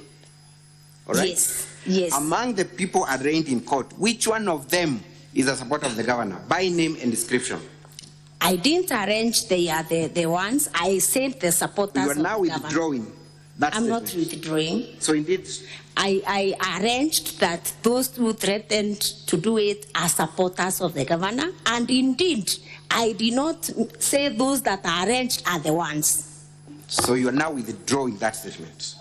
It is on record that governor supporters touched the County Assembly of Meru, and you brought evidence. I am asking you, Madam Zipporah, which one of them is a supporter of the governor, by name and description? I said, I'm saying, I did not say those that are charged are the ones who are the supporters of the governor. I said actually about the staff from the office of the governor who sent Atachoma, and I remember saying... We are going to the staff that you talked about. Yes. So would you now want to confirm to the Senate that indeed there were no supporters of the governor charged with touching the assembly? Yes, I can confirm because I said there are some people who are charged for the offense. But you've just said they are not governor's supporters. Yes. Thank you. Those charged. Thank you very much. Let us go to the specific officer from the office of the governor. What was the name of the officer? I don't know the official names, but he's popularly known as Gachege. Achege. Yes. Is he among the people we saw in that clip having been charged with the offense? No. He's not there. Yes. To the best of your knowledge, has this individual been charged for any offense, threats, or even assault? He has not been charged. He has not been charged. Yes. Any report that has been made? I'm not aware of any. Madam Witness, have you filed any report? Because you came to Senate and alleged that he threatened members of County Assembly and he was among the people who planned to touch. Have you made any effort to have him arrested, including even filing a report? Ahobi has been recorded. Where is that, Obi? Ahobi was recorded by... I ask you specifically, have you taken any steps? Not an Obi. Personally, have you taken any step? Personally, I have not, but You the have County not. Assembly has taken. Thank you. Yes. You also played a clip showing your home being touched. Yes. What time was it? It was touched on the eve of the first impeachment motion. What time was it? 3:48 a.m. 3:48 a.m. Yes. And you said that was on the eve of The first impeachment motion. First impeachment. Yes. And you said the fire emanated from your neighbor's place. From across the neighbor. You Yes. told senators, and we were listening, and Hansard can confirm, that the Yes. fire emanated from your neighbor's home. Yes, not neighbor's home. I sent the fire was from the fence. We from were my very fence. keen, Madam Speaker, and we can have the Hansads read to us. You said it began from your neighbor's home. I did say the neighbor's home from the fence. From the my fence. Yes. The fire was drawn from across the fence. Fence is adjacent to a neighbor, isn't it? Yes. What is the name of your neighbor whose land is adjacent to your fence? The land belongs to, I even don't know the neighbor. You do not know your neighbor? The person bought the land recently. Yes. Yes. The person, I'm very serious on this. The person bought this, it's a plot. So it was bought recently. as recent as the eve that I know the other neighbor who sold recently, yes. I know the previous owner. The previous owner of that plot, I know. I can tell who is it. But you confirm there's a neighbor? Yes. Did you There's visit a the neighbor. Yes? Madam Speaker, Mr. Speaker, sir, I see counsel trying to coach the witness. That is very becoming of an advocate. Sorry. Madam Speaker, we should have known what counsel is trying to tell the witness. That cannot be permitted. Mr. Speaker, I'm trying to control the witness for the ease of clarity. I'm just telling her be straight to the answers that are being asked. Just normal way of controlling a witness. Very well. Witness, please respond to the questions asked only. Okay. Thank you. Thank you, Mr. Speaker, sir. You confirm there is a neighbor adjacent to your fence. Yes. You do not know the name of your neighbor. The new neighbor, but the old one I know, the one who sold the plot recently. I can give the name. Did you go to this neighbor that you do not know and consult him or her about the source of the fire? The plot is vacant. There is no home. It is not habited. The question is, did you visit them or try to investigate who owns that plot?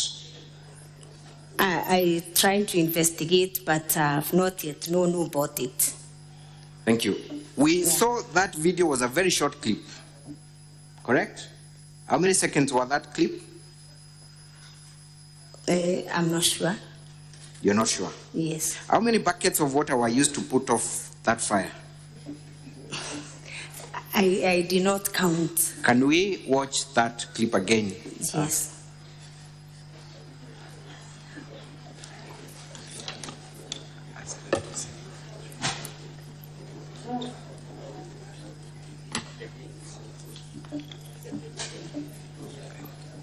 So that minutes before the fire incident, right?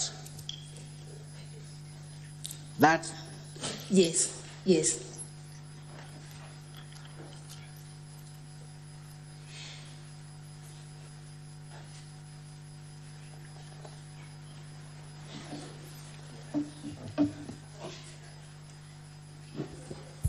Proceed. I think, Madam Speaker, the clip is still playing. So by now, we have no one at the scene, right? Correct, Madam Yes, Witness? yes, there's no one. There is a gentleman who walks in. Kindly tell us who that gentleman is. My watchman. That is your watchman. Yes. Does your watchman look panicked? Yes. We can all see that, Madam. To me, yes. It's all right. To me, yes. And you confirm you're also home on that day? I wasn't at home. You wasn't at home? You were Yes, not at home? I wasn't at home.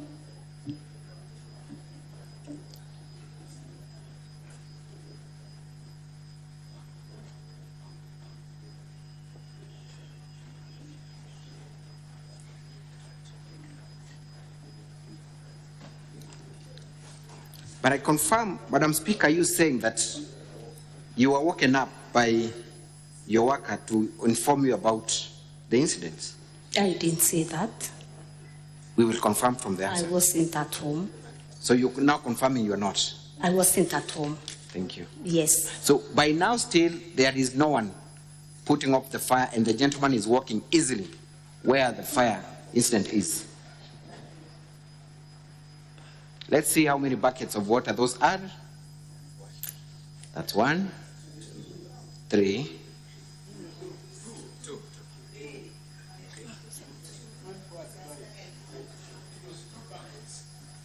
There is another one. And the fire is off.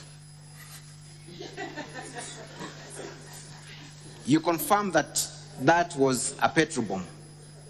That's what you told us. I talked about a petrol bomb in the assembly. Please. It's not that one. Thank you. Let's get the facts right. Madam Speaker, Madam Witness, what action did you take after your house was allegedly attacked and torched? I came back the following day. I was not at home. I came back the following day and I went and reported the incident at Nkubu police station. Viewer next, a copy of the OB report. I mentioned it in the answer. Have you attached a copy of the OB? Because you knew you were going to rely on that clip. Have you attached the OB report? It is in the answer. Yes or no? I've not. Have you attached? I've not. So this Senate has no way of confirming whether there was any formal report or investigations done in respect to that incident. They have no way of doing that, isn't it? Okay. Say yes or no. They have Yes. no way of confirming that. Yes. They have no way. I put it to you, Madam Witness, that what we've just watched is a state-managed incident. And we cannot tell that. What do you say? It is not. It is not. Thank you. You have also talked about a number of incidences where the residents of Meru have complained about the governance structure of Madam Governor here. You have specifically talked about an incident where there was a birth that took place near Kegochwa Hospital. Yes. You remember that? Yes. Kindly confirm the status of that hospital. What level is that hospital? What kind of an hospital is it? It is level 3 hospital, according to the complaints of the people of Kibuchwa. It is not according, Madam Witness, you investigated the governor, and the evidence you brought here are subject to investigations. With surety, tell us what level of hospital that facility is. Level 3. Level 3. Yes. It does not have a maternity wing, does it? I'm not sure. I am putting it to you that it is a dispensary without a maternity wing. Is that the position? I'm not sure. You're not sure? Yes. If it is not, if it does not have a maternity wing, then there was no way a woman would have gone there to give birth, isn't it? I can't confirm. You cannot confirm. Yes. And you want this Senate to impeach the governor based on that allegation. Is that your position? It is not part of my allegation, but it is a compromised service delivery. So it is not part of your allegations? It's a support of the compromised service delivery. But you confirm that you did not bring the governor here to answer to those charges. That's what you've just told us. I confirm it is part of this delivery of service that has been compromised through illegal appointments. You have also talked about 20 cows dying in a certain ward in Meru. Which ward was that? Kwene ward. Kwene ward. Yes. In your impeachment motion, kindly refer me to the charge where the governor is being accused of that specific allegation. I do not even know the name of that allegation, but in your impeachment motion and supporting evidence, show me exactly where you have accused the governor of that mismanagement of public resources. Is there anywhere? I did that. That video was meant to correct the video that was presented as defense for the governor, which also is not which also is not part of the allegations. So you have not brought the governor to answer to those charges. You have not brought the governor to the Senate to answer to those charges, have you? Yes, because that is not part of my charges. Thank you. It's only the governor defended herself through the wrong videos too. Thank you.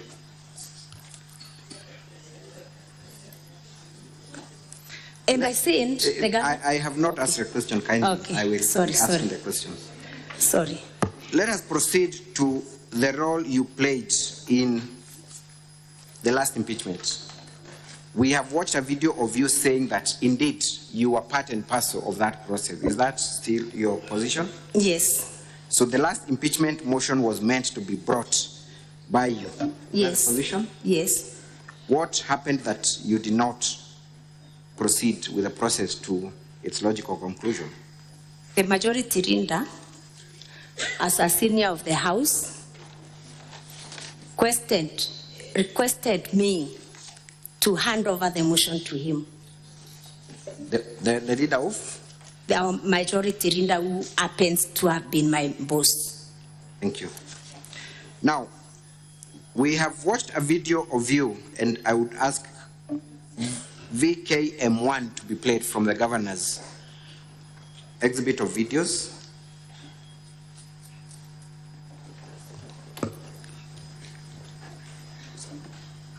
VKM1. Nda kuromba seneti yetu e Kenya bakeyo tucokeria Kawira Mwangaza bamenye Kawira twina maita yangi ya tatatu ya umwinga tukamwinga bachokia tukenga twacokia tukenga mwanka maita jau jonthe ja tantatu jathire kenda tuja kwira Meru. We did our best itwagereria kwenga Senate igicokaia. Thank you. We can pause there. You confirm that you conducted that interview, but among the things you've said in that clip, there are also other things you talked about. Yes. Issues of governance. Yes. So you confirm that is you talking. That Yes. And the words that you have uttered are your words. Yes. Thank you. So even if Senate was to discharge the governor this time round, you would still come back in this Senate with other charges, correct?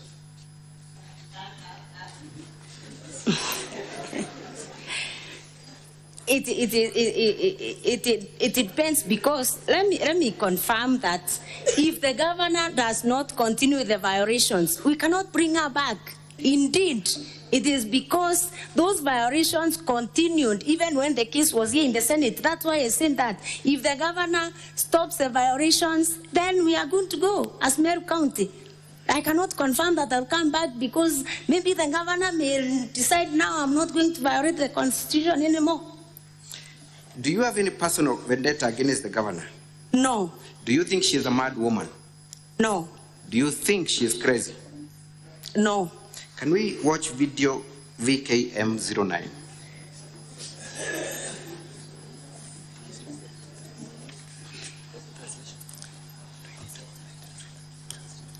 Madam Speaker, we might need an interpreter for this specific video. Sergeant at Arms, please usher in the interpreter. And before we hear from the video, what is your background training professionally? Professionally, I'm a trained teacher. You're a trained teacher. You Yes. actually served as a principal of a school, isn't it? Yes. Do you have any training in medical health? No. Mental health? No. Psychiatric training? No. Psychology? No. Thank you. Is the interpreter there?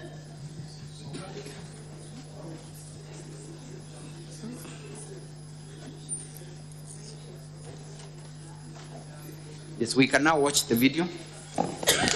Ngavana Meru Kawira Mwangaza bukathugania ingavana bwinawe. Thank you very much, Honorable Speaker, members of the Senate. I'll go ahead and interpret the video. Kindly, can you play back? Ngavana Meru Kawira Mwangaza bukathugania ingavana bwinawe. Meru Governor Kawira Mwangaza, don't you think that you have a governor? Imtondo. She's mad. Ngavana Meru aumira ndotene. Meru Governor went crazy long time. Na oni na alu anenda kundikria gite ki vacant. And today I want to declare that seat vacant. Ko Meru na chiomie. And now Merus should be ready. Atwe ura tukomba kuchwa ngavana ura okomba kwa Meru. We need to get the way forward on how we get a new governor who can lead Meru. Thank you. We can stop there. Ngavana Meru Kawira Mwangaza. So, were you lying to the members of public then when you said the governor was mad, or are you lying to Senate now? To whom were you lying? I didn't say she is mad. I didn't say she is mad. Was that you we've just watched on TV? It was taken out of context. Was that you we watched on TV? It was taken out of context. Witness, please answer the question. Yes.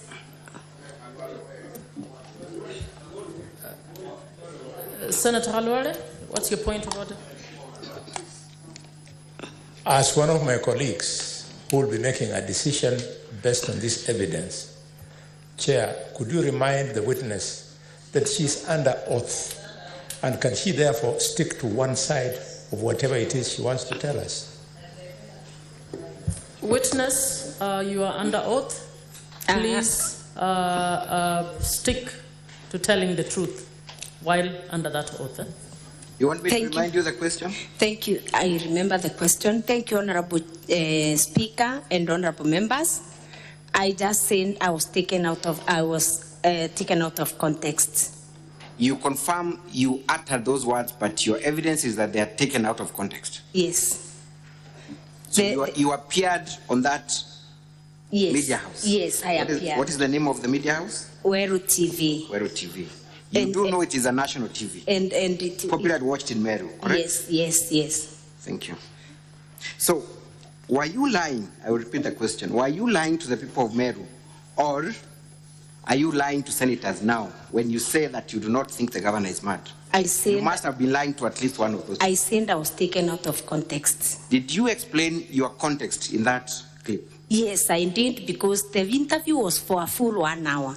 Thank you. And it was for a full 1 hour. 1 hour. We supplied you with this video on Friday. We are appearing before Senate on Monday. Yes. Have you sought leave of this Senate to produce the full clip where the context is explained? I did not seek leave because the video is even not dated. I have done so many interviews in Weru TV, and because the video is not dated, I could not even remember the date of the video. But the date notwithstanding, you have confirmed you appeared on that show. Yes. And you uttered those words. I did. And you have not sought leave to produce that full clip, even by asking the specific TV station to provide you with one. You have not. I did. I have not. I asked Weru TV, and they told me unless I get a date for the video. Where is the evidence of that request? I just made a call, and they could not trace the video. Thank you. The mover of this motion is yourself, Madam Witness. Yes. And you have made it a business to impeach the governor, and there is actually a direct financial benefit to you and other members of the county assembly who impeach the governor. Is that correct? No, not correct. Not correct. Yes. We have seen you on video VKM7 stating that it is your business to impeach the governor. Can we watch that clip once again? VKM7.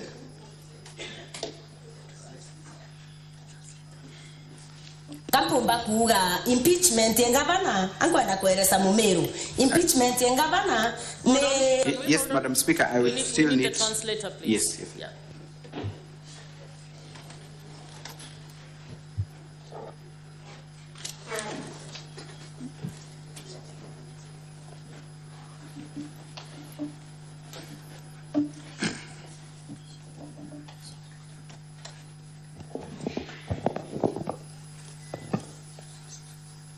Can we watch the video kindly? Impeachment ngabana. All I can say, the impeachment of governor, Angwenda kueleza mumeru. I want to explain to Ameru. Impeachment ngabana The impeachment of the governor ne part of business yetu ya assembly. it is part of our business as county assembly members. Proceed. Part of business yetu ya assembly. Yeah, go impeach. Yeah, it is part of our job to impeach. Now we can not to impeach them many times we together. And we can as well impeach over and over again as many times as they are remaining. By the way, the motion draft. I also want to say that that motion, I was very key there. during the drafting and everything, I was behind it. And I was to take it to the Senate Mutembei. It's me who was to take it until the last minute. the last minute. Until the last minute. Until that last minute. If you listen to Evans Mawera very well when he was talking, he's saying that they were very convinced that the governor will go.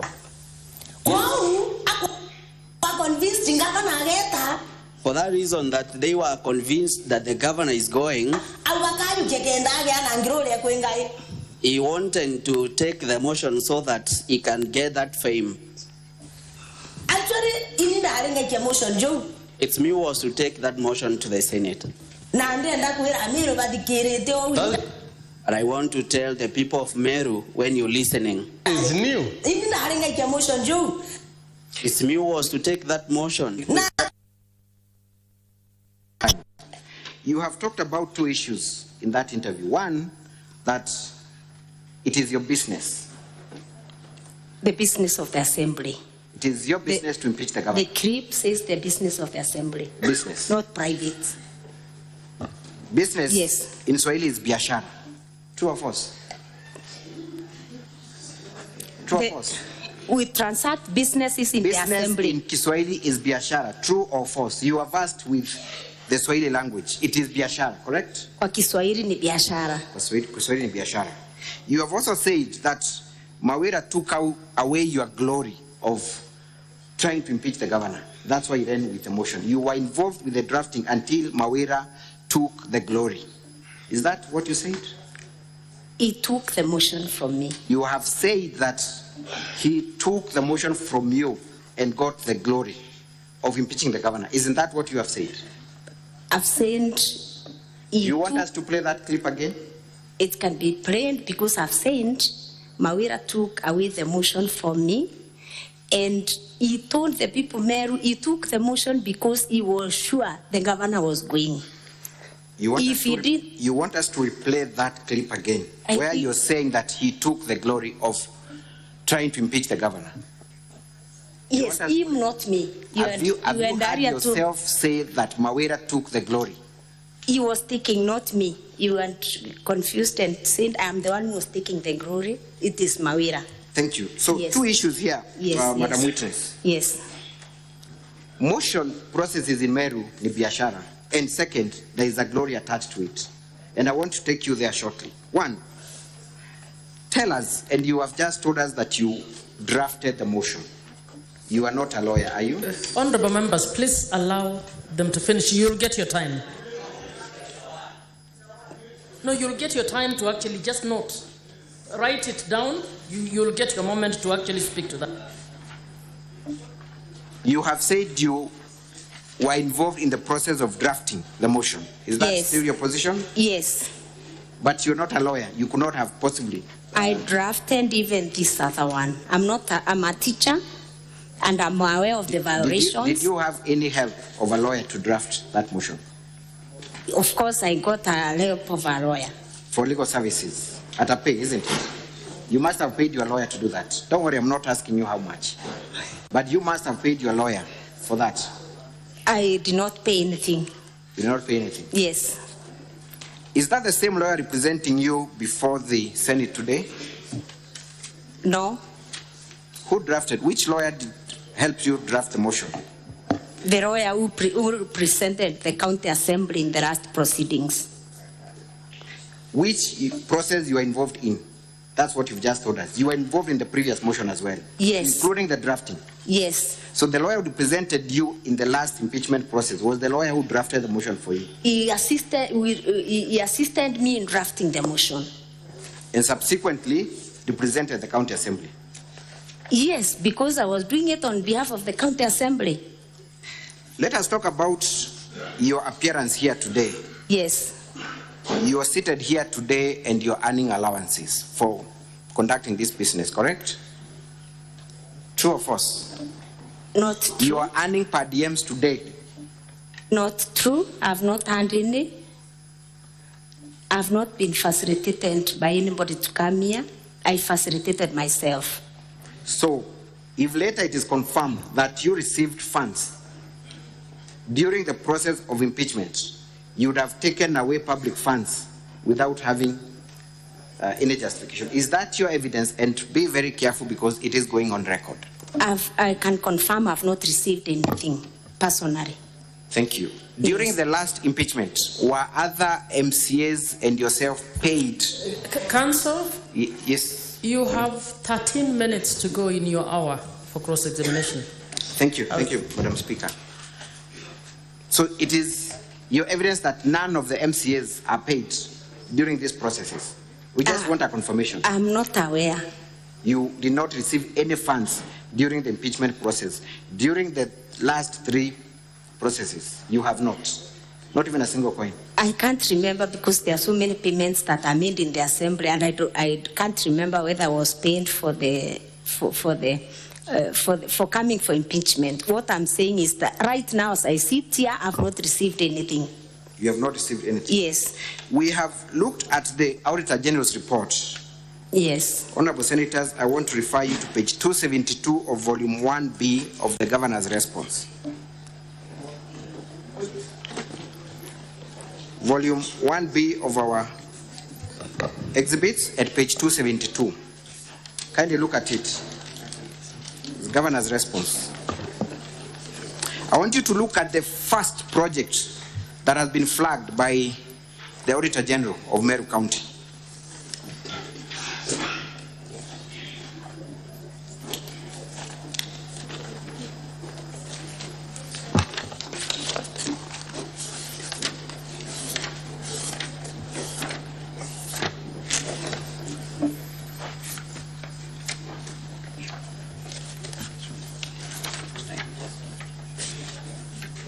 We can provide for the sake of time.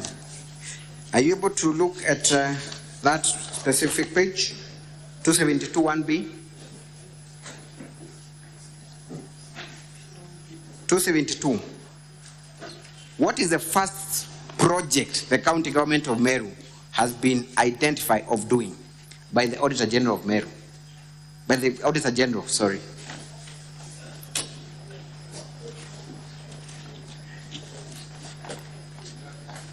The first activity is motions for the impeachment of the governor, Meru County, 2 motions for the 2 impeachment attempts. So the Auditor General of Kenya flags 2 impeachment motions as a project of the County Assembly of Meru, correct? Yes. That would, of necessity, mean public funds were utilized. Yes. Otherwise, the Auditor General would not have deemed it fit to include it there, correct? Yes. Can you tell us how much money was spent cumulatively by the County Assembly in at least those 2 projects? Are you able to tell us that? I'm not aware. I don't know. You do not know? Yes. Which committee do you serve at the County Assembly? I serve in a number of committees. You serve at the Committee of Public Accounts Committee? Yes. That is the account that scrutinizes the report by the Auditor General, correct? Yes. Have you come across that report? It's 272, Honorable Senator, of volume 1B of the Governor's exhibits. As a member, and maybe let's just scrutinize your role as a member of PAC. Yes. What is your main role? My main role as a member of PAC is to consider reports that are committed to the committee by the County Assembly. I want you to look at Article 229(8), specific to your role.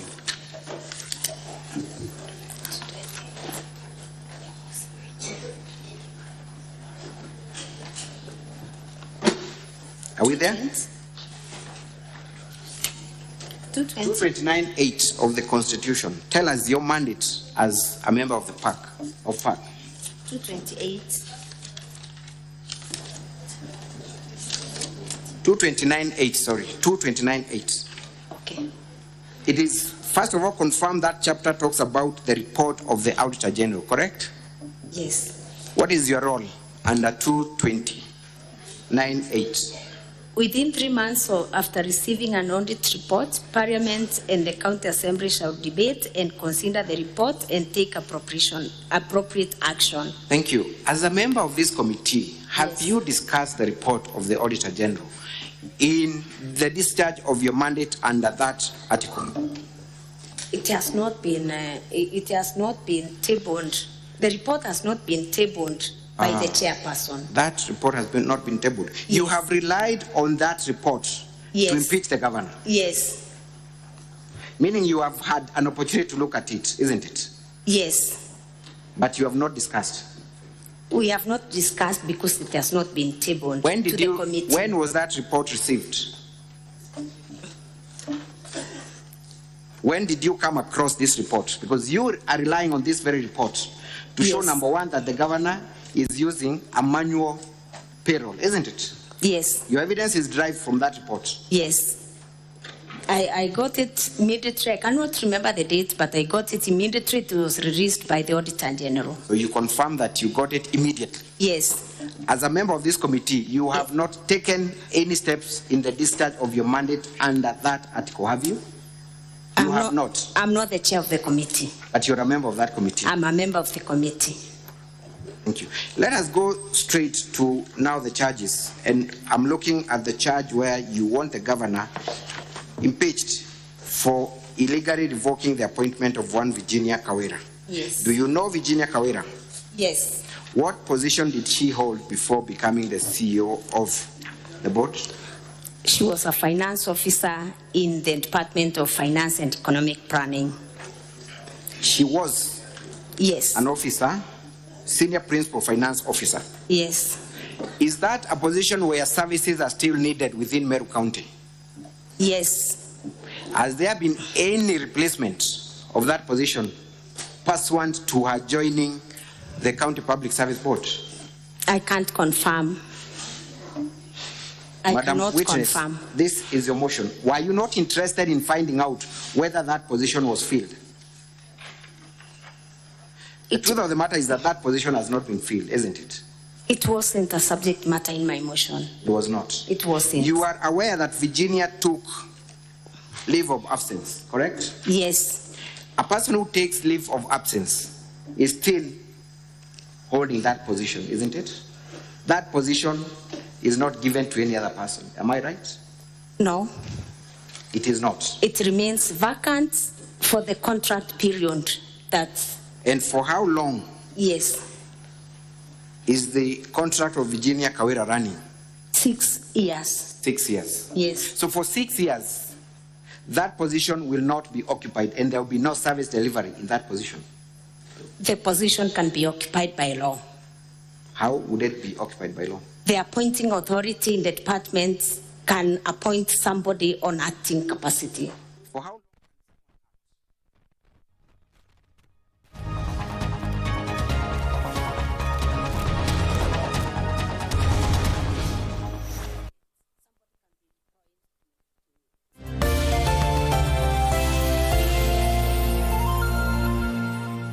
Siku inasonga sambamba na matukio yanavyojiri. Kuyajua hayo mbali na hamasa zilizopo kwengineko, shirika la utangazaji KBC limejitolea kuhakikisha ubora wa matangazo yasiyo na chuku. Darubini huangazia mengi ya kusini na kaskazini, mashariki na magharibi na kukuwasilishia kwa njia stahiki. Ufasaha, usawa, uketo, pasipo kuegemea upande wowote. Iwapo hutaki shaka kwa unachoarifiwa, Darubini itakidhi mahitaji yako. Jina langu ni Nancy Onyancha. Na mimi ni Harith Salim. Jina langu ni Gladys Mungai. Mimi ni Ahmed Jumabalo. Nami ni Sarafina Robi. KBC, angazo la Wakenya.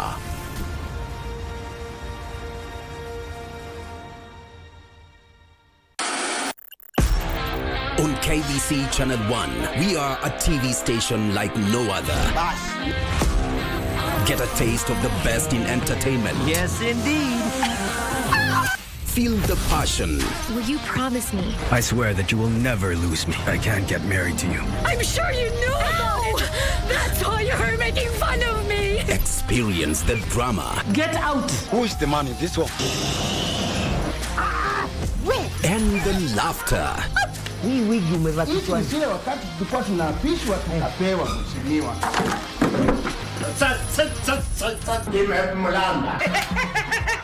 Move to the beat.